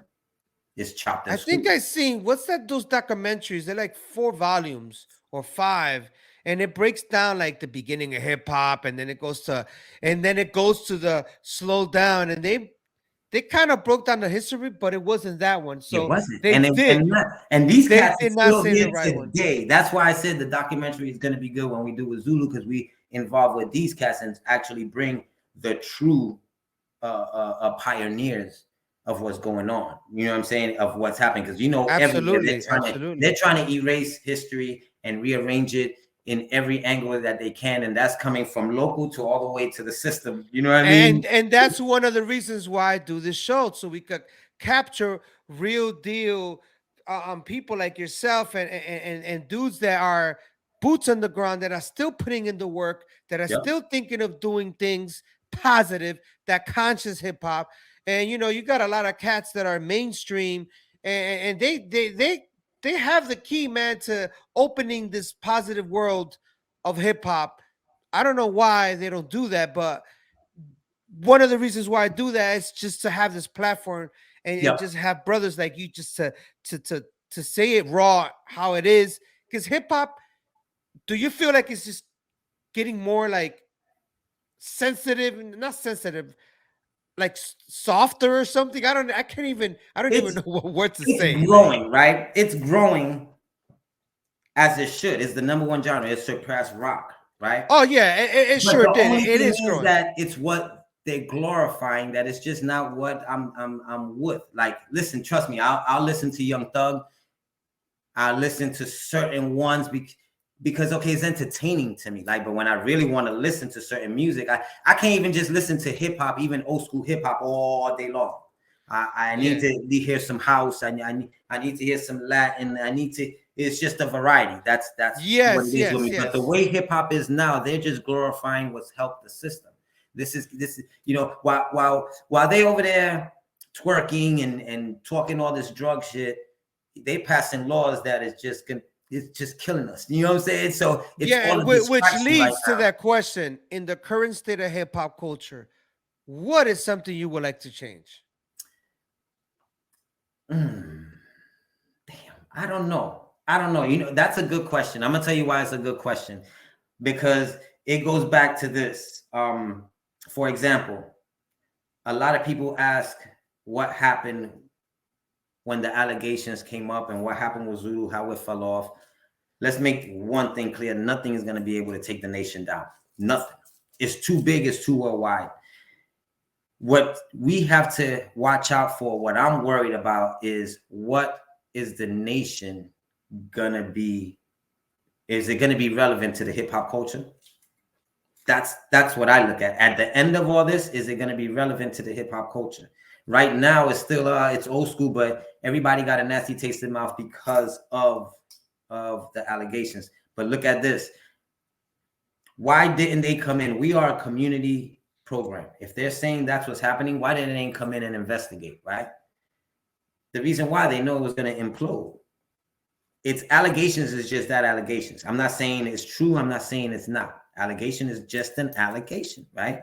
They fought to take away the statute of limitations so they can then press charges, right? Okay, you achieved it. Why is nobody pressing charges, right? They knew, the system knew that it was going to implode. There's no just to it because we deal with youth. So if they actually thought something was going to happen, they would have came in and did an investigation, right? So when you look at it like this. Everyone that you heard that was all the consul, and they left and they did all. So if you look at it and people are saying, okay, I saw it, I saw this happen, I saw this, right? So now if they come in and they do an investigation and they find, yes, something did happen, okay, so they're gonna arrest him and charge him, and they're gonna arrest all of y'all because y'all said that you saw it and you didn't do nothing all these years, right? 2, if we investigate and we don't find nothing, you all gonna go down because you said you saw it, and that's lie and that's slander. All right, now you got a whole bunch of people who just up and leave. Only those who are in the politics of Zulu not in the streets, the politics of Zulu that are in the structure, who knows what's happening, who's been in and out, knows that there's always been a power pool within the nation, right? How can Ahmed go in there and say that they get him out, we're going to take him out, and he's not going to run the nation anymore, when he wasn't even running the nation? It was the council that was running the nation. Since 1994, the council has been running the nation, because Bam gave that up to him and said, y'all do what y'all have to do. Now, because of those who were running it did not have the business state of mind, they would come back to Bambaataa to ask him, what should we do? How can we do this? To guide them. And a lot of times also asking for financial help. And a lot of people don't see that. And I've seen it myself when we come back from shows and the anniversary come and he's pulling out of his own pocket to pay for Steph's anniversary, when y'all should be we saw that all the time. All the time, dude. You've been there, we've been there, we've seen it, right? So in fact, we were really young, and I was really young. And when they asked me, do you think it's true? I tell them all, and I'll say this here. I was 16, 17, young kid with other young kids, never felt anything, in the same room together, so much building, so much dope, positive knowledge, just so much illness. If people say what they say, I'm not saying that what they're saying is not true or it's not, because I wasn't there. But all I can say from my own eyes, what I experienced on tour, traveling the world, doing things, nothing. Yeah. People always talk, people say things, but with my eyes, when I was there, what I witnessed was breaking, graffiti, MC, DJs, community work, food drives, like boots on the ground, doing the work as a Zulu. That's all I saw. Now, if you look at it this way, because then they always say, oh, no, it's always fishy. He's always around guys. He's always around. So look at it this way. That's security. All right. Look at it this way. How can you even, it's not easy. Look, you can have a girl, right? And then you got all your boys around and you do for your boys. And it sometimes get in an argument. Why you keep doing this for this person? Why are you doing that? And then you, all right. And imagine him, and you've seen it, when he's just writing checks to send to people in prison and to send to this program and to I've seen certain relationships that didn't work for him because of that. It's just he's too much into that to even. And you know that you had brothers talking to him saying, don't send those checks that way. Don't send it that way. And he still did it. Because it was coming out of him. So now the struggle is in there. Now this is a way for them to get him out and say, this is what's happening, because they were told not to say nothing. This has nothing to do with the nation. This has to do with him, right? The allegation is towards him. If you say anything towards that, what's going to happen is you're going to open yourself and the nation as a target, and you're going to open him as a target. Do you know what they did? They went ahead, and that's exactly what they did. They went ahead and spoke about it. Okay? Thinking that this is a power move to take him out. Let's put this loud and clear. He owns Zulu Nation. You can't get him out. He can break that down whenever he wants, right? So when that happened, what did I end up doing? All right, let's reorganize. Everybody left. Okay, let's reorganize. And I started doing the conference calls, right? And this is a couple of the conference calls you heard that they say, oh, it's leaked. The conference call that's leaked. Yeah, I remember that. It wasn't leaked, right? I was the one doing the conference call, getting everybody together to do exactly what our UZN Constitution goes for, right? And this is crazy because I'm talking to people that were in the council and has worked for the council. So I'm organizing them and saying, yo, let's regroup. Let's get everyone together. Let's nominate people for the positions that everyone is, and do it from there, right? And certain people that was in the council actually said, and I'm not going to say no names, but they actually said, well, people won't understand that because they don't understand the laws and regulations. So we shouldn't use, and we can't enforce the laws and regulations because people don't know it. Do you hear that concept? These are the people who's running the nation. They don't know business. You see what I'm saying? This is why it stayed stagnant. And a lot of people that have been in the nation have been there from the very beginning. So they have an emotional attachment. This is why they're making bad judgment. You see what I'm saying? They're not doing the business part of it because it's something close to their heart they want to keep in there. But this is why presidency is only 2 terms, is only 4 years. You've been there how many years? You see what I'm saying? It's time. So we need to get fresh blood in there to get closer to the new generation. And it's crazy because a lot of people don't know that he hasn't been running it since 1994. Meaning he's been the face, of course. You know, if you say Universal Zulu Nation to anyone from back in the days, they're going to think of Planet Rock, Africa Bambaataa, and the Soul Sonic Force. Mm-hmm. Or let's say even Planet Patrol. They'll think of that. But they don't think of, oh, you say Africa Bambaataa, they're going to say Zulu Nation. Yep. For those that know. But a lot of people don't know. He hasn't been running since 1994. So if there's allegation towards any member that is part of Zulu, you move him out of the way, you blaming the entire Zulu just because of that persona that has an individual case. And that's what I don't understand. Like, why is it such a big thing of the whole nation? Like, I could say it saved me. It took me out of the street. There you go. I remember Lucky Strike literally telling me, listen to me. You follow what I say and you can make it out of the hood. I was on Dykeman, Washington Heights in the early 90s. Big gangs, Trinitarios, Nietas, Familias, Latin Kings, the craziest DP, which is Dominican Power, the biggest gangs you could think of every day, watching everything happen. And then there's an organization, the Universal Zulu Nation.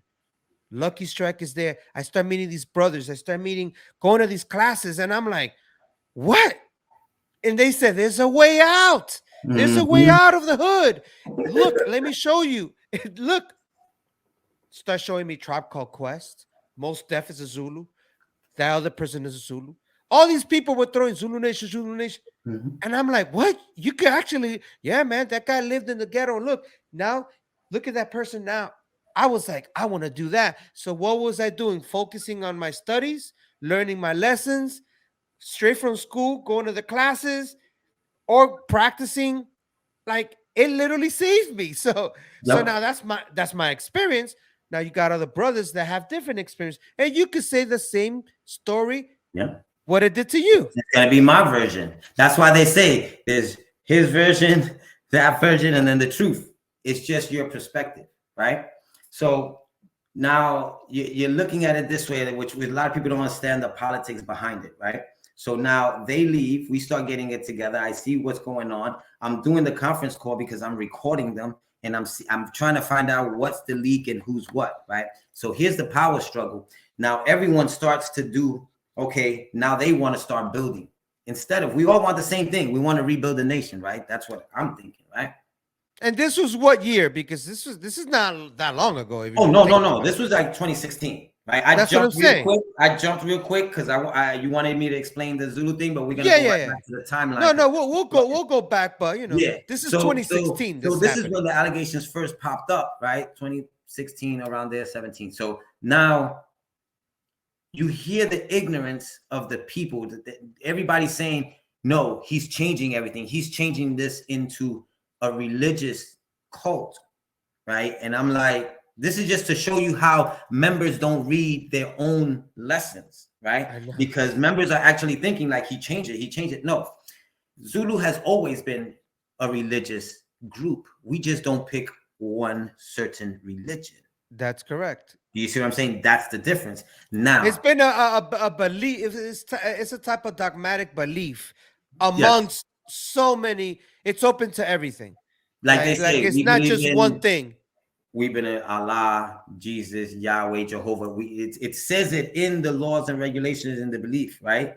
And there's 16 beliefs that they have on it, right? So now, because he's moving it and what he's doing is getting our flag recognized, This is what people don't understand. They see, that's what I'm saying. They just thinking of party and graffiti, and you see what I'm saying? They're not seeing the big plan of where the nation is going. That flag, that Zulu flag, is being recognized by United Nations. All right, that's flag correct. Also goes along with the religious part of everything. That if people start going along with it, they would understand how that affect them on their status as citizens and everything that you do. Okay. These are just people who the nation is just not studying it. This is why when they came out, it was like, whoa. Why is he doing this? Has been happening. This is why we changed from chapters to charters, and we became from charter leaders, we became ministers.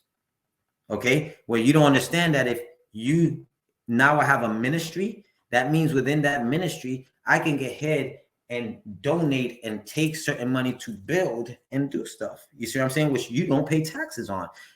They're just not on that level. This is why I called what happened a Zulu cleansing. It needed to happen. We lost a lot of good people, but we lost a lot of unnecessary weight, which now when everybody started getting together and we all got together and said, okay, yes, we're going to do it. When did it break apart? When everybody wanted to do it under their banner. That's See? Correct. Now they want to, no, we want to do Zulu Union. No, we want to do hip step. No, we want to, everybody want it under theirs. You see what I'm saying? Now Zulu Union comes out, they do theirs, and it's off the history of Zulu Nation. When you look at it, your history is from Zulu Nation. And if you say you want nothing to do with it because you're disgusted with it, why do you still hold on to the name Zulu? Why don't you just move? The name Zulu is always going to be hooked up to Bambaataa because he built it, he did it, he owns it. You see what I'm saying? So it's always going to come out to that.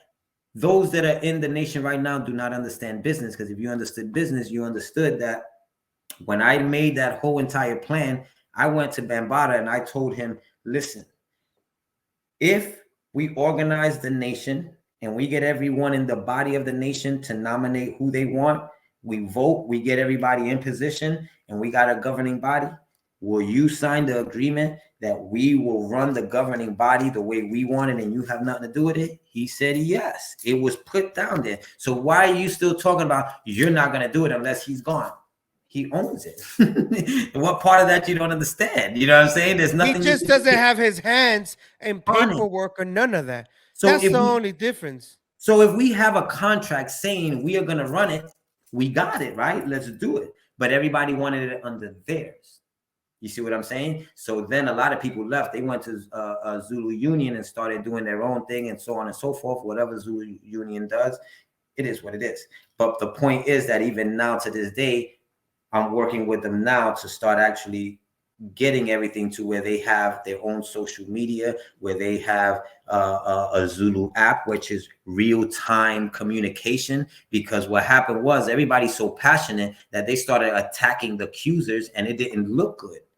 And even they didn't know that you're not supposed to, these are the basic laws and regulations from the very beginning of Zulu Nation, and they don't even follow it. So you got Shut, which is the community affair. He does the community affair part of Zulu. He's attacking those and telling them you're a liar and you look like this. And you're not even supposed to be talking in social media about Zulu business, which is one. And you shouldn't be talking, because the only one that should be talking is the world spokesman. There's levels to this, and everybody was just trampling over it. So everybody was violating. You see what I'm saying? So when you look at it that way, it's because they don't even know their own laws and regulations from the nation. This is why I wanted Shaka Zulu Kings and Queens to be the epitome of it. So when it comes out, this is what you see. This is what you're supposed to be. You know, because the reality of it, you're supposed to do to uplift your community, uplift yourself in your community. That's something that that's what you're supposed to do. We should be like the Black Panthers. We should be having our own gardens and doing our own things. You know what I mean? This is the day and time to do it. But we're so locked up on labels. We want to have the label, but we don't do the work to actually have that type of label. And that's what talking about the label, there's a lot of people that want to know, are Shaka Zulu Kings the same as Mighty Zulu Kings? Is the Mighty Zulu Kings the same as the Universal Zulu Nation members? People want to know that, and they're confused. They because I don't know what's going on in the social media world, but they've brought it. A few heads have brought it to my attention. I always give them no comment because I told them I've been out of the loop when it comes to those conversations, because I only listen to what you tell me. Like, I will hear it from you because you're the one connected to the source. I could call Bam, of course, but what's the point of calling Bam? We had the conversation. Yep. There's no administrative work with Bam. Bam is the trademark. Bam is the creator. So we could talk about history and everything, but there's nothing to talk about when it comes to the work right now with Bam. So the question is basically, Universal Zulu Nation members. Yes. Shaka Zulu King members, or let's say the crew So that's of the a branch. organization. So what branch. is a branch, right? A branch. And he runs it the way he runs that branch. He represents the nation and everything just the way I run that, the way I run that branch. He did it straight with b-boys. I wanted to do with the whole entire 4 or 5 elements as a culture. Don't get it wrong, because you have Zulu King graffiti artists. You do have Zulu Kings DJs. All right. So the difference is when you think about Zulu Kings, you think about b-boys. That's it. It's the epitome of the way a b-boy should be, right? So that's why I wanted to go after it, where it's what a Zulu should be. We're going to represent, we're going to dance. And that's why it was beyond the b-boy. We had trumpers. We have, you see, other style of dancing instead of just because it's a hip hop. We're doing the whole entire culture. And the reality is that b-boy is the original dance of hip hop. But there are other forms of hip hop, which is hip hop choreography, whether you have, your crumping, those are all part of hip hop. You see what I'm saying? So yeah, those are little branches of the culture. Yeah, so that's a branch, right? Now, here's the thing. He did exactly what I did, where we copyright and own. So he owns Zulu Kings. So that's why he decided to separate from Zulu Kings. I own Shaka Zulu Kings, but I'm still working with the nation because I didn't separate. Because what you're supposed to do is hold your position, hold your square until you relieve. That's one thing they tell you in Zulu Nation. Hold your square until you relieve. So I'm holding my charter until the nation and the body, the governing body, gets their everything together. When they get it together and they restart organizing and doing it the right way, then we're gonna reconnect with the nation. But I'm not going to sit there and say I'm not down with the nation, because the nation didn't do nothing. They just dropped the ball. Those were there in position, just dropped the ball. It was a power play. Everybody wanted to take over. The same way, you know how many times TC Islam tried to take over the nation? It's happened before. You know what I'm saying? It's just a power play that has happened with people who've been there from the very beginning and who's helped shape and mold it. And then we forgot that it's a business, and it's like we remember what those people have done for the nation, but that was years ago. Let's talk about now, what's happening now. A lot of that is not relevant for what's going on in today's life. You see what I'm saying? So we have to be with what's going on in today's life. So our focus right now in Florida, I'm working with Siete, which is Legacy in Miami. There's only 2 charters left in Florida, which is Legacy and Tampa, because Culture Shock was St. Pete, part of Florida, St. Pete. The allegations, they left. Dynasty, which was Orlando, went Tony Street Famous, the leader from that, and then he stepped away from the nation, and now he's Warlando. So he changed it to Warlando, and he does his own thing. And that has nothing to do with the Universal Zulu Nation. No, he got out of it. He didn't want to hear it. Okay. So there's no Zulu Nation members in Orlando? Not for the UZN. No, not Universal Zulu Nation. You got Orlando Zulus, but they're not part of the nation. There's only Miami and Tampa right now. So why are they carrying Zulus if they're not part of Zulus? Exactly. That's what I said. That's exactly because they're so disgusted. They're so disgusted, and they feel the way they feel. If Zulu had everything in order the way they should have, All they had to do was send the lawyers to send them a copyright infringement, and then you can't use that no more. Your history and everything is based off of that right there. You see what I'm saying? So again, the nation could go after that and shut it down. They're just not business. The people who are doing business right now are not business minded. So it's kind of staying stagnant, and they're trying to avoid what's happening. Look, we don't have the anniversaries no more.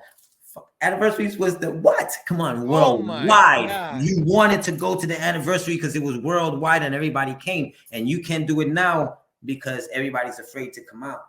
Everybody's afraid to say what they want. They don't want to show face because they think they're representing what the allegations are out there. Yes.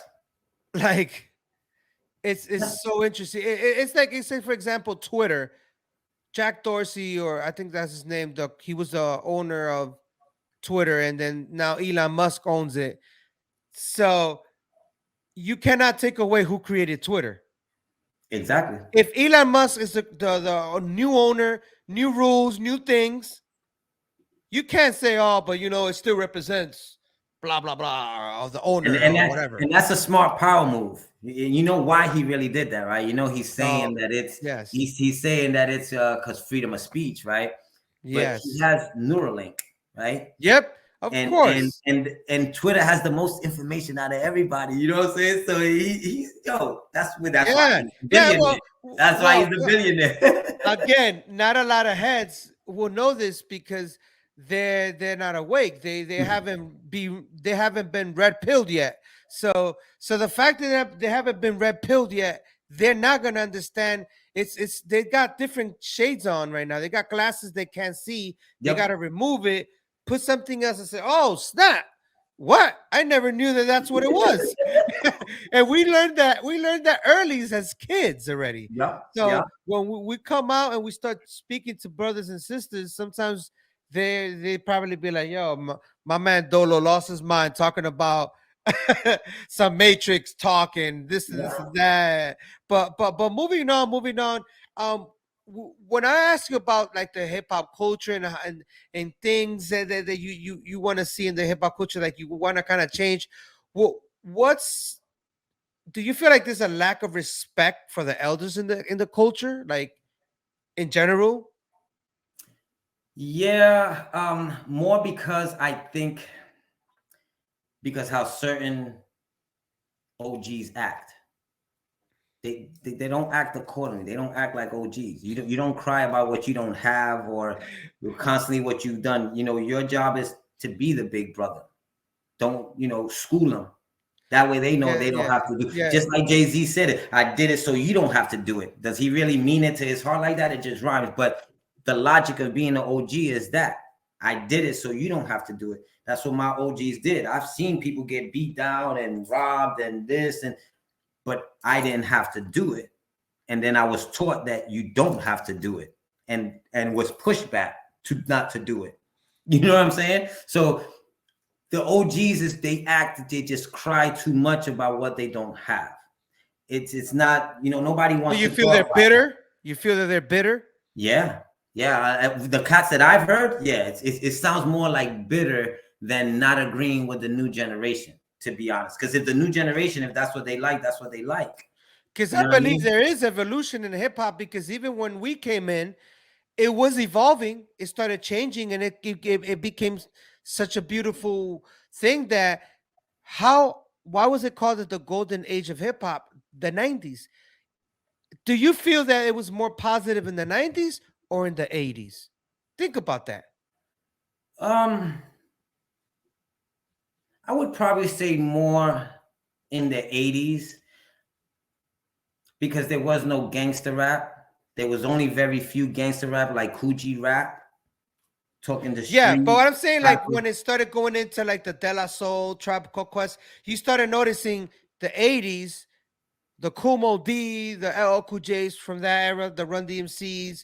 I know I'm going a little bit not beginning. Yeah, the golden age. Yeah, the golden age just started. I still think it was more positive then. Even when they were talking about drugs and everything, it was still different than what you hear now. Now it's glorified. Oh, now it's completely different. If you got money in your pocket, you could be a crackhead. It's good. Back then, hell no, crackhead never. You don't even want your family. You don't even want to be associated with that. You know what I'm saying? Right now, as long as you got money, you could be a crackhead and you could be a drug addict and you could be straight.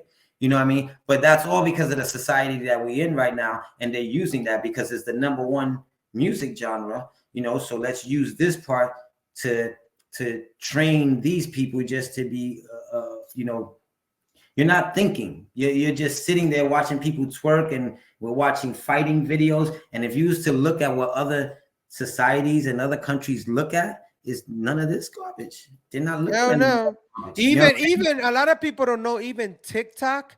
What people see in TikTok here, like I don't own, I've never owned TikTok. I would never own. I always tell everyone don't bother with that. And I'm gonna tell you why. What TikTok is being shown in China is educational videos. It's how to speak English, French, Japanese. Everything is about education. When the Chinese are watching TikTok, they're not watching all this crazy nonsense that they're watching, all these weird things happening on TikTok. Like, all you got to do is scroll on TikTok. You're going to see the weirdest thing that you're like, America, that's only happening here. Of course, a lot of data being collected, a lot of data. But if you look at the TikTok in China, they're all about education, stuff like that. So people don't have even a clue because they like what they see. They're addicted to it. They're glued. Back then, what were we taught? Television. Tell a lie through a vision. Don't look at the tube. You'll be hypnotized. You'll be programmed. Subliminal messages. We were learning that as kids. Learning. And you know what's crazy? That we learned it, kept it in there, and kept going with society instead of getting ready for it. And then look, it came and slapped us right in the face. And look at the way the nation broke down real quick because of just that one mishap. That's why I said it was the Zulu cleansing that it needed. But understand that even the system itself, it was just like the Black Panthers. They allowed it to implode. Why? Look at it. At around that time, what was happening? We were getting right back into the mainstream. You see Jimmy Fallon getting down with Zulu. You see how Q-Tip got Lil Wayne and got all these main cats that started jumping on with Zulu and all. They didn't like that. You see what I'm saying? So they allowed all that to happen and continue and boil up and break down, and they didn't investigate nothing because they knew it was going to break down the way it was. And that's exactly what happened. It took us right away from that. It took us right out of the mainstream. And we were right there.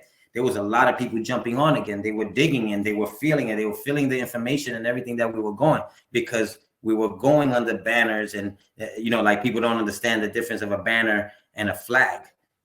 It's simple stuff like that that makes a difference. Yeah. Keep going after a flag and you don't have a banner for your organization or your tribe or your sovereignty. You know what I mean? This is where Zulu was going, and too many people were still stuck into the hip hop and still stuck into everything else, that they missed the whole entire thing. And then when it blew up and everybody's talking about it, it's like, wait, but now we're religion? No, bro, that is long gone. Like, that's old, you know, stuff. So that's just to show you how I just know in my heart that it was going somewhere. But now, in this day and time, we need people that know business so we can move forward. And that's what we're doing right now. We're adding, just like Element 5 change its requirements for members to come in, we're just changing it. Now it's not no more about the hip hop and party.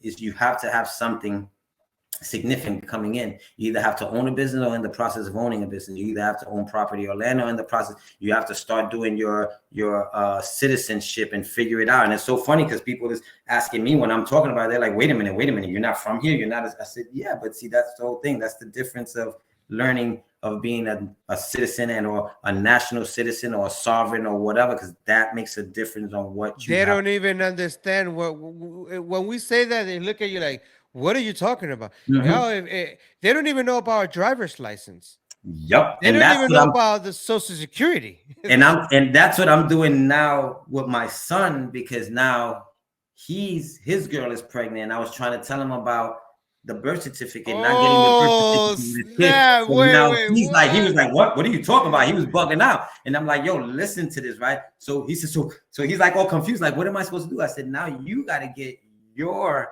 nationality as your citizen put in order, get your birth certificate back, you know, return your driver's license, return all these licenses that you're getting, so you could show them that you are from here and you're going on your God-given right, you're on common law. You know, these are not laws. The Constitution, what they're putting up is statutes. The only laws is common law, man-made law, what God gave you. It's a common law. They don't even know about the Black Dictionary. This Black Laws Dictionary, nothing. Law Dictionary. So There's so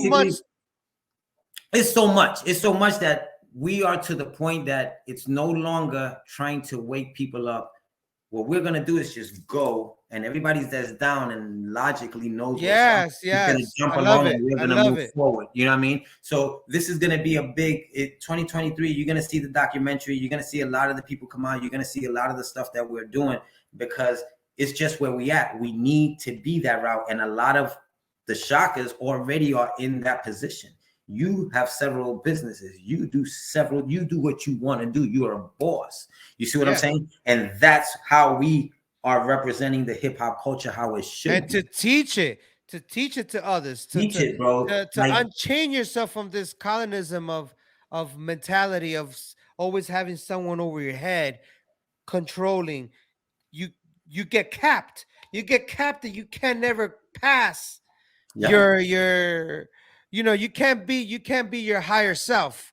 You can never, you know, the government, everything does not allow you, society, the news, media, they do not want you to become a higher self, because you become a threat. And a lot of people don't know that. And the craziest thing is that we put ourselves under there. We are actually the one that is. And it's funny because it's right in our face and we don't even know it. You know what I'm saying? How we put ourselves under that whole entire thing. You know what I mean? But that's what we're moving on. That's what I'm studying is law. I'm going under law. I'm not going to school for it. I'm just studying the law. And I took a class in Constitution and doing all that, because that's what we need to jump on in order to free ourselves from it. You know what I mean? So that's what we're doing, you know, with the nation. That's where I'm headed with, where I'm trying to get the body of the nation together to get the right people in position. And there's many ways of doing it. I mean, we can do it the easy way, or we can do it the hard way. You can automatically shut it down, because our UZN, our Constitution states that if the government body of the nation is not doing their due diligence on running the nation under UZN, Constitution, laws, and regulation, the body of the nation has the right to dismantle it and, you know, reinstate and elect their officials to run it. Now, we can go that route, or we can go the route to say, hey, we're auditing you. We want to know where our money is going and what is the business plan for a Zulu Nation for this year. They're not business people. They don't have a plan.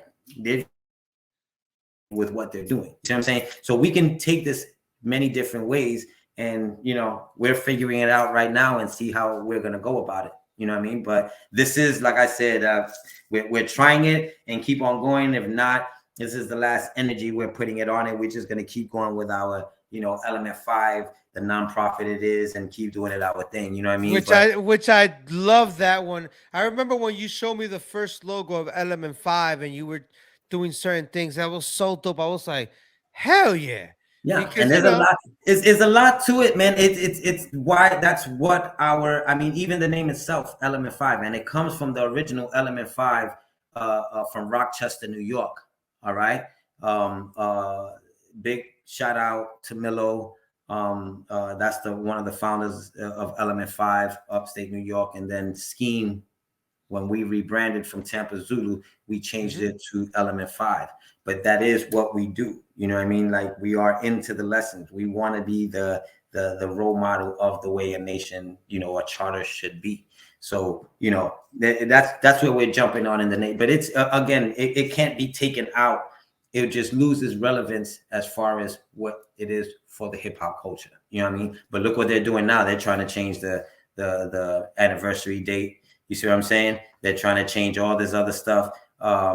and we already know that November is the hip hop anniversary, and now they're putting it in April and all this other stuff, and it's just getting it's so weird. But I want to take you back to like when you mentioned you started doing stuff with Orlando, started going to yes, Miami. yes. So You started moving on. I want to move on the 90s to then make it all the way because we don't have that much time. But I want you to go ahead and tell me what happened once you started like traveling to Miami. You saw Bam again, and then saw you Bam started again. doing He wants me to do the Shaka Zulu Kings and Queens. After that, I get my first trip with Bam, and with two other b-boys. We go to Russia, Italy, England. We rock it out there. I start getting connects over there, and then Omar comes with me, right? That's so Zone. Omar comes down, Zone from Orlando, right? So he'll tell you though, man, we battle so many cats. Like he knows all the b-boys' name. Like I'm not into going to the competitions and knowing he knows all of them. And we battled just me and him. And it's so funny because since we were the only b-boys that were Bam, it was like, and it was just be a bunch of them, you know what I mean? And it's just me and him. So, we rocked out. We started doing a lot of shows. Ended up doing shows with De La Soul, with Maceo, because it was the Tommy Boy record 20th anniversary tour. So it was Prince Paul, Maceo, and the guy that used to do it with Prince Paul, I forgot his name.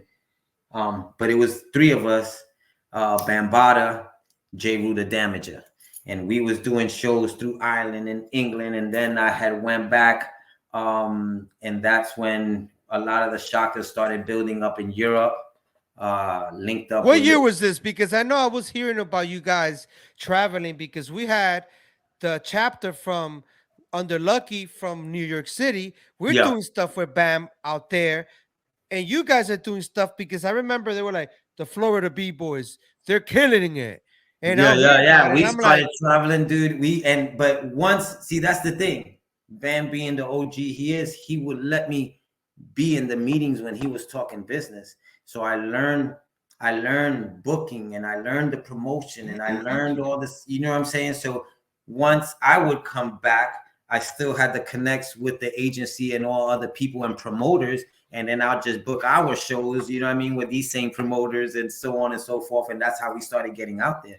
And I'm telling you, from Belfast City Breakers in Ireland, Physical Jerks in England.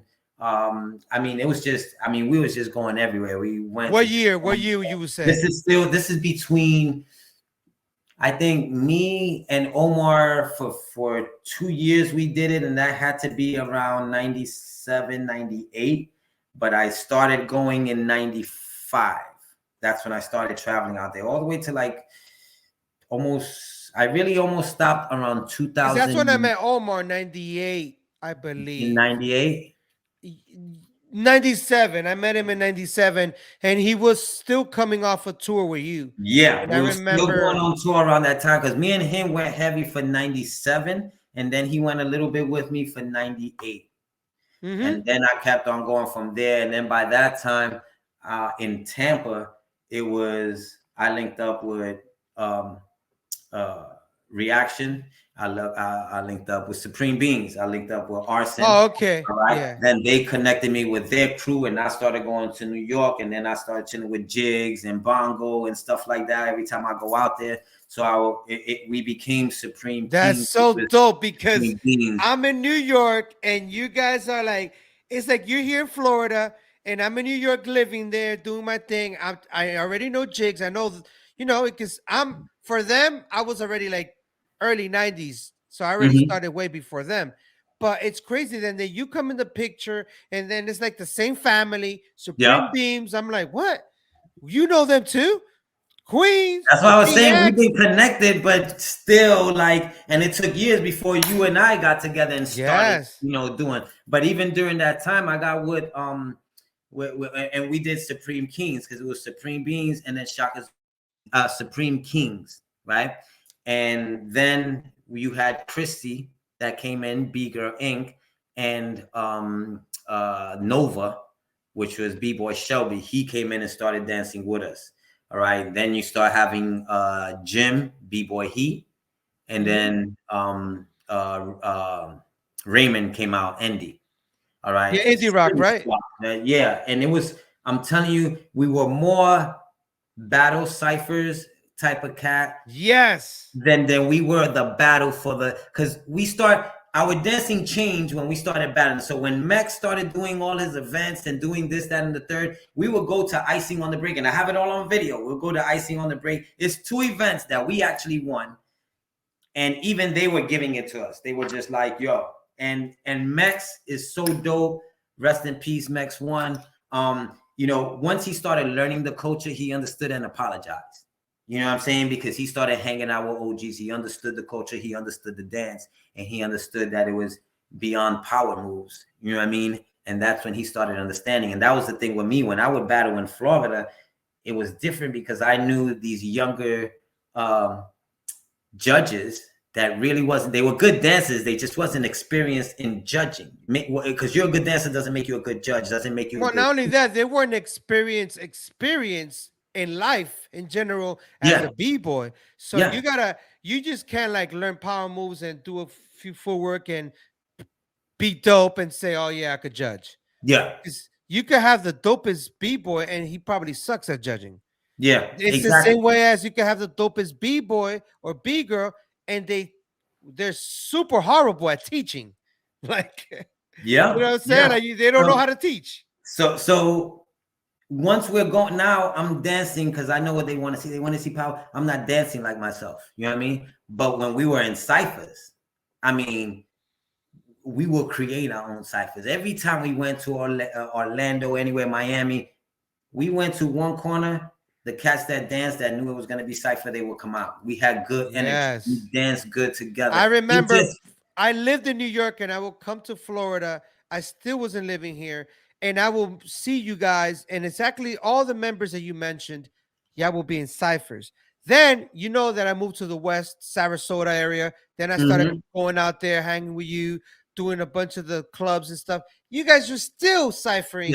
And that's why earlier I said, you guys gave me that feeling of positive hip hop again, because it started getting a little crazy in New York because all the gangs. But when I came to Florida, I meet you guys and I'm like, damn. This is hip hop all over again now, man. Like, but it was a culture shock to them. See that the way they looked at it is like, oh, he's doing this. All they're doing is footwork. Like, they're not really doing. We was just doing. That's all they used to say about me too. They're like, man, you just footwork and style. Like, I'm like, what? Yeah, but it's the dance. You're dancing. You're not doing moves. So that was the. But you remember, Dolo? You remember there was an era that everyone would not even want to hear that. But then I don't know what happened. Now everyone wants to learn foundation. Everyone wants to learn footwork. I'm like, oh, why is everybody interested in footwork now? Oh, now I'm dope. Now I'm dope. Now I look like a real b-boy, right? Yeah, yeah. And see, this is what I'm saying. And when I spoke to Max and he started understanding it, it was the lovely part of it. And then his jam started changing for the better because of the quality of the people that he was bringing to judge. And he really started pushing the culture part of it. So that was just going awesome. So while we're still doing, Supreme Keys, we're going to different shows. We're going, from Jacksonville, we're going everywhere, making a name for ourselves. Did you do the show with us in Orlando with Bam at House of Blues? Yes. And that stage that was way the hell all the way up on top. Yes. Yeah. Yes. We was out there. We was throwing down. And we invited some of the Orlando b-boys to come up on stage with us. And I believe it was Beast Mode.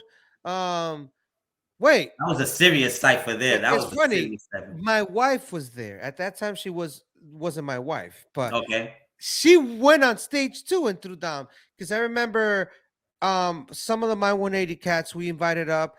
I believe, oh man, I had some B girls. I know Zone brought Sonny, his ex from way back, on stage, and you were there too. And I remember we threw down, we did our thing, but I remember it was so official. So now from that time moving on, that you started doing more of you kept doing the McLaren Park, because I remember I you started would bringing do- b-boys out here. We started doing McFarland Park every Sunday. That's when Ice and Gumby from Suicide Lifestyle That's Hungry correct. came out. They were training with us. Muggsy, he's a street performer from New Breeze York. Team.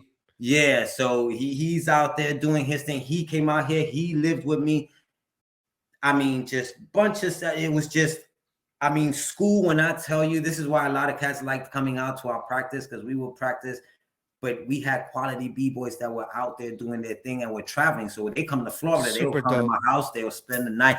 Not more. They used to spend like almost, because we used to go to Clearwater Beach and we used to hit at the pier. So they used to make money over there. You know what I mean? So we used to go to different parts, and so they will be able to make money hitting over here. You know what I mean? Strive started chilling for a little bit, and then he kind of started going all his way. We started hitting Catalyst in Miami, and we did it at a church, and our tire busted. We was all cramped up in a little Toyota, and the tire busted on the way in Alligator Alley.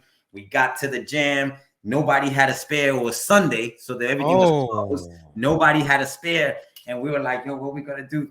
So the car next to us, we was like, we did it like NASCAR. We lifted it up, took his tire to put the tire on the other car for the car that was next to us, and we bounced, right? The next day, the pastor calls me. He was like, hey, you guys made it safe? I'm like, yeah, we good. He was like, bro, because you took the tire from my car, and that was like the worst tire you could take. It was like the tire that had it was the pastor's car, bro. And it was the tire of the pastor. And how he knew it was I didn't know it was. I'm saying, how did he find out you took the tire? He knew it was us because I had asked, somebody else had asked him if there was a tire shop that was open, because we had caught a flat. So what else? Who else is gonna take it, bro? And he was parked right next to us, and we just, because we had to make it all the way home. Bro, I was like, yo, I'm sorry. I sent them money the next day. And, he was like, no, it's cool. He was cool about it. He was like, no, it's cool. You don't have to worry about that. And then from there, we started doing HipHop Soda Shop, which Warren Sapp from the Bucks, he did HipHop Soda Shop over there. And then we had battles. HBO crew came out from Georgia. Misty and everything from Gainesville came out, one of the twins and everything like that. So we was doing a lot of the events. Now we start moving closer. I'm going overseas. I'm coming back. McFarland Park is still going good. All right. And now we're already headed to the 2000s. By the time we're headed to the 2000s is when everything really starts kind of getting real big as far as in the community. We're almost getting a building to actually do our thing over here with a sponsor. And then, COVID started hitting and it got all crazy. But I know. Before COVID, right before COVID is when we already started the documentary, and then we had to stop and continue doing everything else that, we were doing. But by that time, we had a lot of people. More Skill Methods was already doing a lot of shows, a lot of competition. And I remember you and I, we did something in the Bahamas with MTV. Yeah, the Real World. Yeah, Real World. We did the Real World thing. And we went, bro, I still got the videos and everything too. Oh my God, I want to see footage. I don't know where I have just a few clips. As a matter of fact, all the clips that I have is of you. Because I took my camera. Well, I always have my camera, but I have so much footage of you, which I will put some here. And it's you were breaking everywhere in the ship. Yeah. and I'm like, yo, Dolo, you see down there? You don't remember that? I was like, you're gonna go down there. You can look at it through the fence, and we could go. And through here, movies. Yeah, and then we'll go here. Yeah, we recorded stuff on the stage. Man, that was crazy. Yeah, no, we have. Now that I'm thinking about everyone in the Real World and the bus and the whole, like, everything that was happening, that was so weird, man. Yeah, like, it was weird. And then at the time, there was also Front Burning it was Chris and Noel did Front Burning, which is a community hip hop Yeah, they did like community hip poetry and hop, stuff. and they did shows in Orlando. They came down. They did everything in Miami. They came down. They did a lot of shows. So they did a little thing on us and Zulu Nation. What was the stuff that you were doing too? Like, was it Sarasota or Tampa? No, it was Bradenton at the mall. Bradenton. At the mall. I had Damn. they were calling me. Let me tell you, we had the dance classes at a hip hop store called City Gear. And it was a white guy who had he had all these hip hop. Yeah. Stuff. I remember that. I started teaching classes in the back. So I would come all the way from Tampa, which was like an hour ride, go to Tampa and do the classes over there. And then we would come back. So we had you just reminded me of that too. That was a whole scene in Bradenton because we started park jams over there. We started doing park jams over there. I know that. So wow, that's like a but then remember, then we started trying to do, I don't know if it was Sundays in Siesta Keys. Yes. We had the brothers from the I try to bring the skateboarders out there. All of them. Who's Your Daddy crew? Shout out to Marina, Big Girl Extrav, and her brother Savio. Yeah. What was the name of the crew they had? And I don't remember. I know who you're talking about. Emblem Crew. My bad, guys, if I'm messing it up. But remember, we would go to the beach and we would train and teach the kids, and we started doing that and I lived in Sarasota, so for me it was easy. We'd just go to Siesta Key right there. But that was pretty dope. That movement, man, hip hop was it was awesome. It was awesome. Oh, you know why? Because it was the whole entire culture. We had more than, it wasn't just b-boy. If we had a b-boy, we had cats doing black book. You know what I mean? If it wasn't the DJ, that the DJ was there, we had ciphers of cats doing MC. It was the culture part of it. You know what I mean? That's why when cats came out, they really, really learned.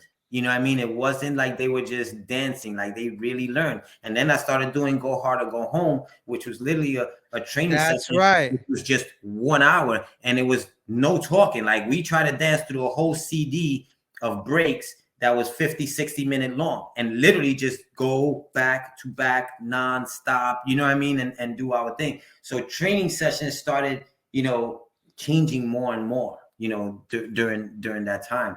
But once we start heading to 2005, McFarland Park slowed down a little bit, and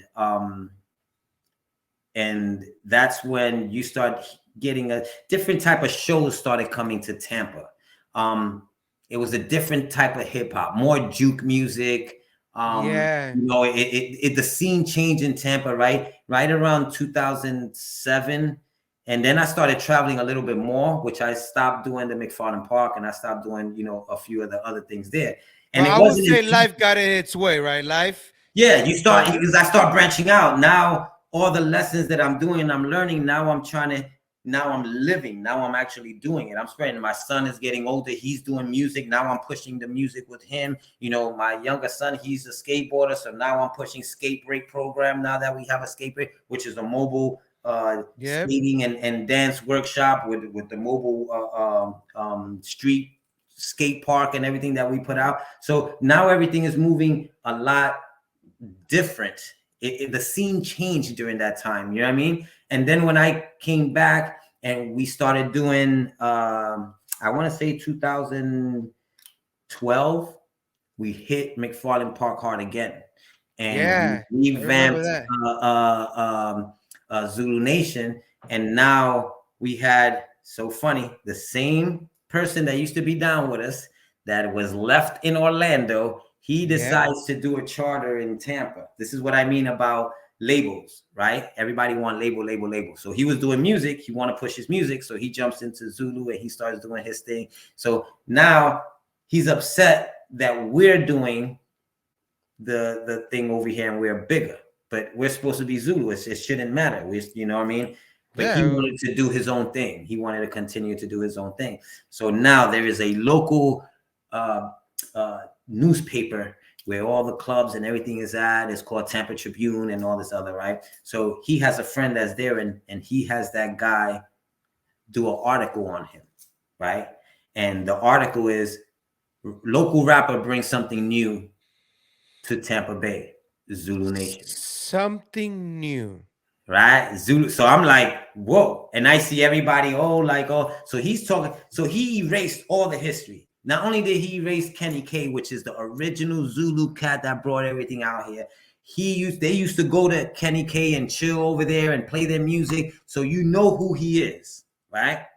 You take that away. You take away what Rule, Phrase, Star, myself, Supreme, and Carly has done, bringing the culture over here, and you make it new. What bothered me is that everyone around him didn't say anything and said like it was all right. And I'm looking at the cats, that know the real history and allow it to continue. And that's when I kind of backed away from the scene, and I kind of just started going to the East Coast. I mean, to the West Coast. Then I went to the Midwest. We did a charter in the Midwest. So there's an Element 515 in Iowa, in Des Moines, Iowa. There's also an Element 515 Auto Club. And then I came back and did the Element 5 Auto Club over here in Tampa. So we started bouncing. I went to New York. I started working with the Zulus over there, and you started seeing me. I started just traveling everywhere. Yeah, I was like, I will catch up with you here and there. I'm like, dude, where are you now, man? Like, what the hell? Yeah, everybody thought I was on the run. Like, I was with my wife, dude. I was enjoying I was so life. confused. I was like, hey, man, live your life, brother. But it was putting everything in order. What I did and what I was doing was leading. How do they say lead by example? By example. All right. We went out. We got our business. Now you just being proactive. We just started doing what we were taught to do. And that's when those within the charter and around me started doing the same thing. Now they're buying properties, and they're buying and having their own business and doing all the things that, what I mean? So now it actually starts to grow a little bit more. That's when the allegations came about and everything started going. And then, we got married November 30th, the 19th. Then I remember that the world. It went like that. Everything froze. But this is the thing that you have on the other side, a group of people sending me like 1,000 petitions. Remove this guy from there. Remember, I immediately hit you up and I said, bro, I don't know what the hell this is, but this is not to show you again, not knowing business. A petition, people have to sign. You can't send a petition on the internet and do an internet signature and then send it back. Like, that's nothing. Anybody could just sit there and do that. I saw man names. I'm like this. So, I'm like, do these people know how law works? And this is to show you how silly it was. And they thought that, like, there's no transparency. Like, that doesn't hold weight. You see what I'm saying? So it got real crazy. And, that's when everybody started jumping ship. Culture Shock jumped ship. All he wanted was his title. So within the 3 years, right? And this shows how they were running the nation, because he got kicked out of the nation. He lost his charter. Then Fable gave it back to him. Fable was the president at the time in Zulu Nation in the World Council. All right. And from what I hear, he was selling Fable's shirts and everything in Tampa. So it was like a little favoritism. He allows him to come back after the whole disruption and everything. And it even cost the cat in Orlando, King Charlie, to lose his charter in Orlando. And that's when Debbie took over and everything happened in Orlando that went all crazy. You know what I'm saying? So what happened with that? They always approach me and I say, hey, man, I'm a Shaka Zulu, Element 5. I don't know what the hell you guys are talking about. So another reason to show you, they always had issues for some reason with their leadership over there. They weren't following them. And for some reason, when a girl came and it was a queen that was leading, they had an issue with it. The same thing that happened in Miami. For some reason, when Siete took over, they had an issue. It was a queen that was running the thing. And it's sad to say that as a nation that we fight against this, it's hardcore. You know what I'm saying? In our nation. So, right. So now they give him his charter back. Right. And it continues for maybe like a year. He asked for them to give him his kingship. He gets his kingship, and the allegations came, and then they decided to leave the nation. But that's all he wanted. He wanted his title. That's all it was. But in that time, you disrupted it. So once you have Debbie that starts to run it, and they're messing with Debbie, now we say, all right, Debbie, let's get it together. And what we're going to do is we're going to do Element 5 and Orlando and Element 5 and thing, and we just merge charters, right? Could you believe that someone else that was part of the council on Orlando charter decided to send a letter and say that they don't want it to be a merger and that shouldn't happen and we're trying to take over? What are you talking about? We are a charter, we're together. So then they stopped the merger. And then that's when Debbie was like, yo, that's a disrespect. How could you even do something like that? And she stepped away from the nation. And that's when it was Lucan and this guy that's there now. What the hell is it? Street Fame. So Street Fame is the leader now. And then when the allegations came, he decided to not be part of the nation. So now he's just Warlando Zulus. You see what I'm saying? So that broke down because it was supposed to be, now if we're unity, you see what I'm saying? This is why it doesn't work. We came, my brother went to the Supreme Council and told him about the idea we put together. How can we make Zulu Nation mainstream in this day and time? So we came up with the Zulu Award ceremony. All right, let's start doing humanitarian awards to people who are not even in the hip hop industry. All right. Mm-hmm. And we start doing our own award show. We get it big enough. We got stars that's coming that's down with hip hop. We can do the star-studded thing. You know what I mean? Do our award things every year. And once we could televise it, we start moving forward. This is what's going to help, right? They said, no, nah, we're not going to do that, right? But then turned around and made a Facebook of award ceremony, Zulu Nation award ceremony, like they were going to do it themselves. How can we're a nation? We're supposed to be working together. You see what I'm saying? Yeah. We also said, let's do a Zulu app so we can keep everything in order and have one hub of information, and we can keep track and we know who's doing their job and who's not doing the job. They rejected it. Why do you think they rejected it? Because it's going to show their bullshit and how they're not doing their job. They do not know business. The people who were in position did not know, and they had their money in the treasurer and doing whatever they wanted and making their own money and, you know, selling merchandise and not giving the percentage back to the nation. All of this has been going on for a while. When we decided to try to come with it and say, let's stop doing it, what they said was, that's Element 5. That is Bambaataa's people, so don't do anything with them.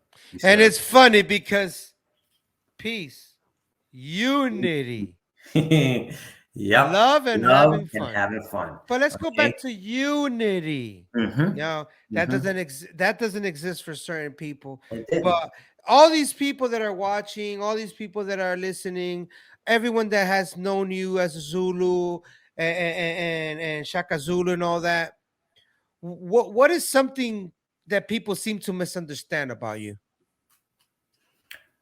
I don't think is me that they misunderstand, is maybe what I represent. A lot of people don't understand why I stick so much with the nation and keep with the nation, right? But the only thing I can say is this: I don't follow a man, right? I follow our laws and regulation. That's what we should do. You know what I mean? Bambaataa that's like my brother. That's my big brother. You know what I mean? I was raised in the hip hop culture. I was raised around them and everything like that. So he's taught me a lot, along with cats who are not even in the music industry that have taught me a lot. You know what I mean? So a lot of people don't understand what is the loyalty that I have to the nation, because a lot of people left. You know what I'm saying? And they were in there longer than I was. But I know, like what you said, it saved your life. It got you out the street. That's what it did to me. Mm-hmm. I saw the world. My mind has opened up. I've done well for myself, and I've done well for other people and help other people and create in so many ways, not just in Florida, but outside of Florida, all over the United States. outside of the United States. Element 5 reaches far. I just never was the type to post everything I did. So if it's not on Facebook, a lot of people think it never happened. Yeah. Yes, you're right about that. A lot, we've hung out a lot, and you probably learned a lot of stuff that you didn't even know about Shaka Zulu. Yeah, That's why I loved it when you asked Ness, what about Shaka? And he was like, hey, I'm on my business. All I know is Shaka has always been security. You see what I'm saying? That's how you answer something when you don't know. You can't sit there and be like, that's bullshit. That's it. Because I've heard everything. I've heard it. Oh, you trying to be like Ness. That's my brother right there. Like when I'm in New York, I go see him at his clubhouse with the bikers. We go chill. We watch the fights over there and all types of stuff at his clubhouse over there in Brooklyn. You know what I'm saying? Like that's a mentor to me. That I've watched him. You know what I mean? I've seen the playbook that he put. You know what I'm saying? And I had to learn how to succeed at the same time he's succeeding and do it differently. The only difference is I had to let them shine and do their thing, and now is the time for everybody to see Shaka Zulu Kings and Queens, because now look what happened. They stepped away from the nation. I haven't stepped away from the nation. So guess what? Maybe this is the time for Shaka Zulu Kings and Queens to make an impact on the nation like Zulu Kings have done. You know what I'm saying? So it's what's, you know, it's what the future holds and what we're gonna have now. And it's just so much more because there's a seed that's planted with cats in England and in Germany, and those are the people who you're going to start seeing coming up now and saying, I'm Shaka Zulu King to Queen, and I did this and I did that, because you're going to see it now. But that's what I think. I think it's just more of the misconception because people haven't heard it, because I've never pushed it out there. We've just done what we've done and continue doing it because that's what you're you're more proactive than just talking. Yeah. There's a lot of people that talk and they're not proactive. There you go. That's it. Simple as that. So meaning nowadays, what I realized, the way we got taught before was always put the work in. Keep your head down and put your work in. Now you have to tell everyone that you're working. That you're working. You gotta post it, because then they don't believe you're working. You gotta show every move that you're doing to show others I'm busy. Yep.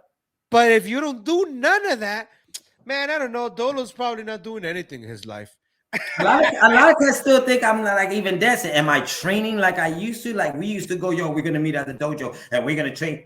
No, I dance when I want to, and when I dance, I don't train. I just throw down. You see what I'm saying? Like it's you don't need to. You just keep your weapon sharp as a dancer. Yeah. You don't have to spend hours to try to learn a swipe because you already learned the swipe. Yeah. All you got to do is condition it.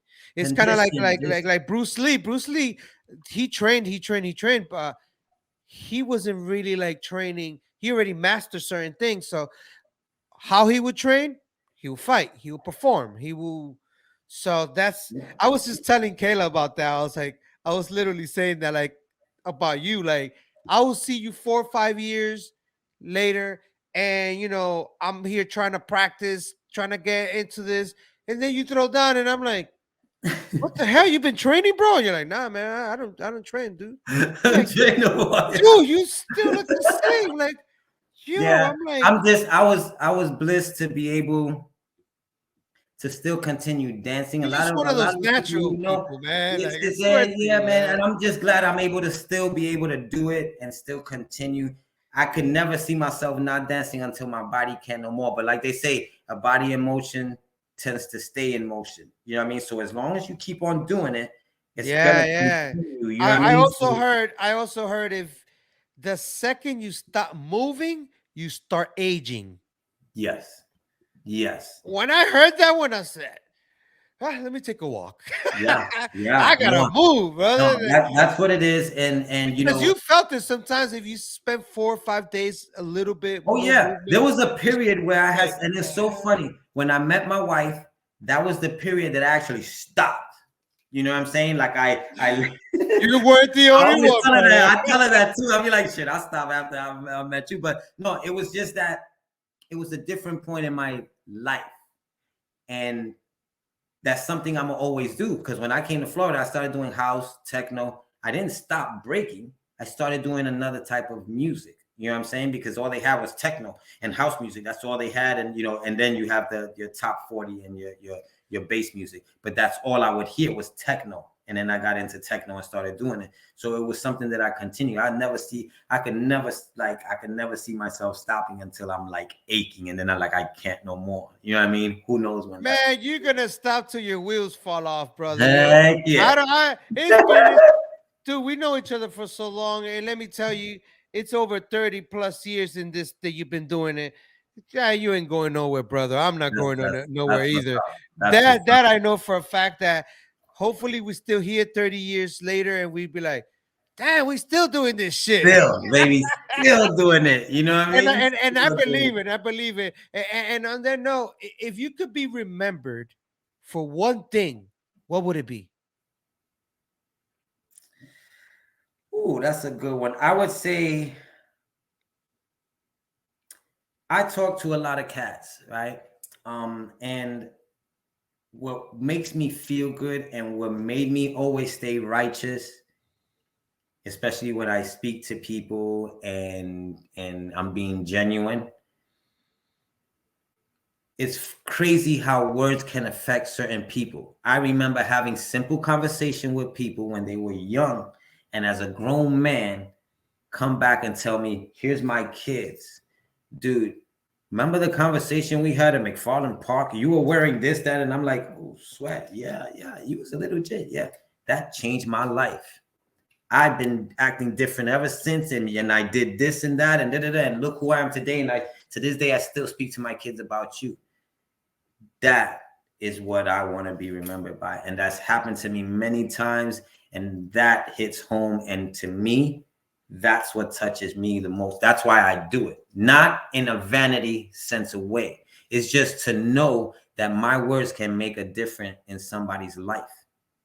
Not even having to do with hip hop, just talking about regular life. To know that my words can affect somebody and change somebody's life, that when their kids come, they'll talk about me.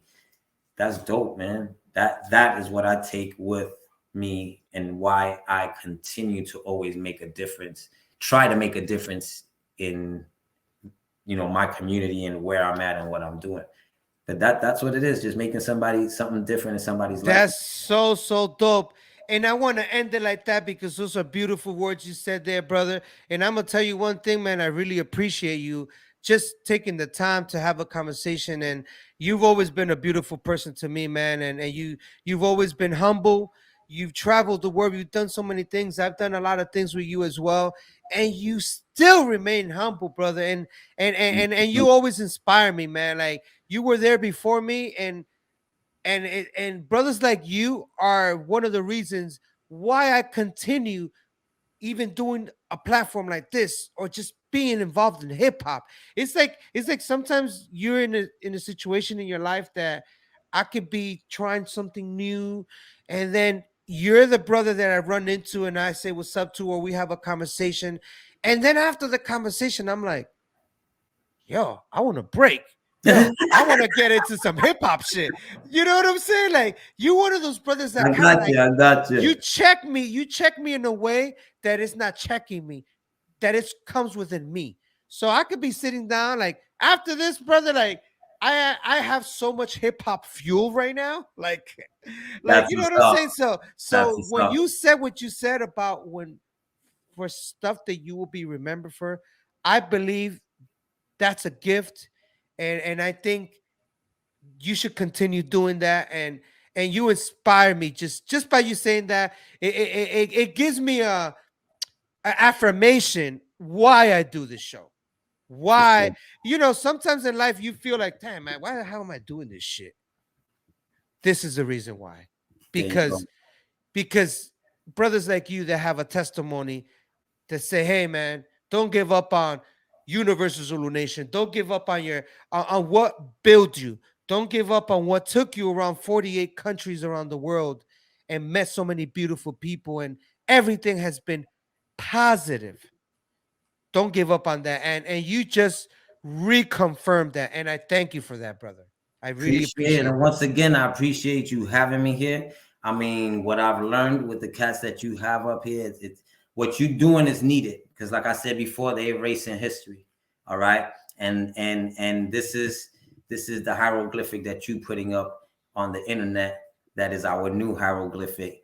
Yes, That people thank can you for actually that. see. You know what I mean? Because they're changing it, and there's different levels to it. Like I said, there's different levels. There's different levels, like TBB having the street, how they pushed it and made a difference in the street level, and then Yeah. you have New York City Breakers that made it a different level worldwide. You know what I mean? Everybody has their own story. It may be different, but it's their own story, and we can't deny it because that's what happened in their life, and that's how they saw it. But I appreciate you, brother, once again for Yo, having me. for You sure, already brother. know. So this is what I'm gonna do. I'm gonna give you your own screen, and I would like for you to tell everybody what you up to these days. Where can people find you online and connect with you? That way, and you know, brother, we need to build more. We need to communicate more. I know we're always busy in life, but I'm giving you this word right here on this show. We gotta build this back up, man, and we gotta do this because I don't know no other brother that can actually help me do this, and you're the only one, to be honest with you, Appreciate it, that brother. you know what I'm saying? Yeah, yeah. Come on, well, let's connect, let's become Voltron again, man. Let's do it. I'm You back in know what I'm saying? Florida, so you already know. All right. Yes. So let everyone know. Take it away, my brother. Yeah, so I'm back in Florida. All right, Tampa, Florida. So right now we're working on the production company, 718813. We're doing a lot of artist development, teaching artists how to put your music out there, merchandise, branding. So an artist knows everything when they go out there, whether you're selling art, whether you're singing art or whatever, you're a musician. This is what we do, and just taking it another level. 718813, which is 718-813, New York area code, Tampa area code. But this is what we're doing now, taking Element 5 further. So if you go on Facebook, you can see Element 5 Zulus. You can find us there. There's two Facebook, Rochester Element 5, but Element 5 Zulus will be the one from Tampa. I am on Instagram, the real bboy Dolo. I used to have the regular Raul Lito. They already got me on that and locked me out. I got hacked on that, so I started a new one, the real bboy Dolo. And you'll see a lot more coming for 2023 through there. Velvet Elvis.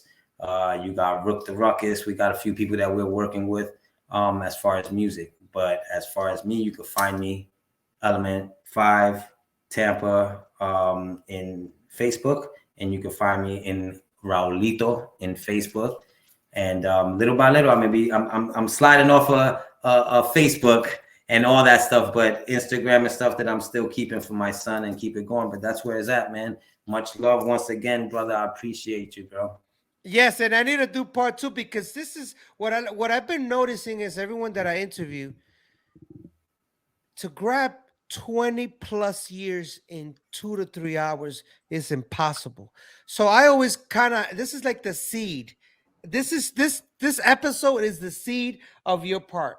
We're gonna do part 2 or maybe a part 3 or even a 4 because there's so much footage that I want to show you. There's so much, and we just covered the beginning and a little bit of here, the Zulu and this and that, but it's an honor, I man. have footage also that I gotta give you, like Gumby and Ice and all the stuff. And Oh yeah, I have we'll tons of talk. footage because I We'll don't put talk. nothing up on the internet. Like even my YouTube, I really don't put nothing. So we definitely have to talk. And you already know, brother, we're gonna build. Yes. And another thing too, I have my own little setup studio that I have VHS recorder to digital, like mini DV, 8mm, high eights. I have the whole conversion to make it into digital, straight to hard drive, flash drive, whatever you want. I'll be sending it to you because my hard drive fell. I lost everything, and I had to bring out all those tapes. Oh, and another thing too, don't wait for your tapes to be demagnetized. Because once it's demagnetized, a lot of people don't know about that. But after a couple of years, they last long. But sometimes if you move a box and you put it near a speaker or a magnet, gone. You will never see that footage, and that is so painful. I've had a couple of tapes happen to me, and dude, I felt like it's like my life was just gone. Yeah, Like that's you will never be able to see it. It's like if That's you have history. something memorable, and then later on you want to show it to somebody, and they're like, "Man, I don't believe you." I'm like, I swear, you can never show it because it's gone. Like, but there is Yeah. there is a lot to talk about. I tell you, because I mean, even from 88.5, we got stuff with Tupac and Digital Underground that reaches to Tampa and stuff that we've done. So I was just jumping around because I wanted to get as much information as you wanted, because you was telling me people want to know about Zulu, Shaka Zulu Kings. So I mean, there's tons of stuff to do. But again, brother, appreciate you. Much love. Thank you, man. And ladies and gentlemen, I go by the name of Flashback. This is Raul Lito, aka bboy Dolo, Element 5 Zulu, Shaka Zulu. That's my brother right there. Ladies and gentlemen, thank you for watching this show. Subscribe, don't forget that. And my brother, I love you like always. Peace, brother. Peace, Peace. Aki, my brother. And everybody, good night. Thank you very much. Peace out, y'all. Hello. Yeah.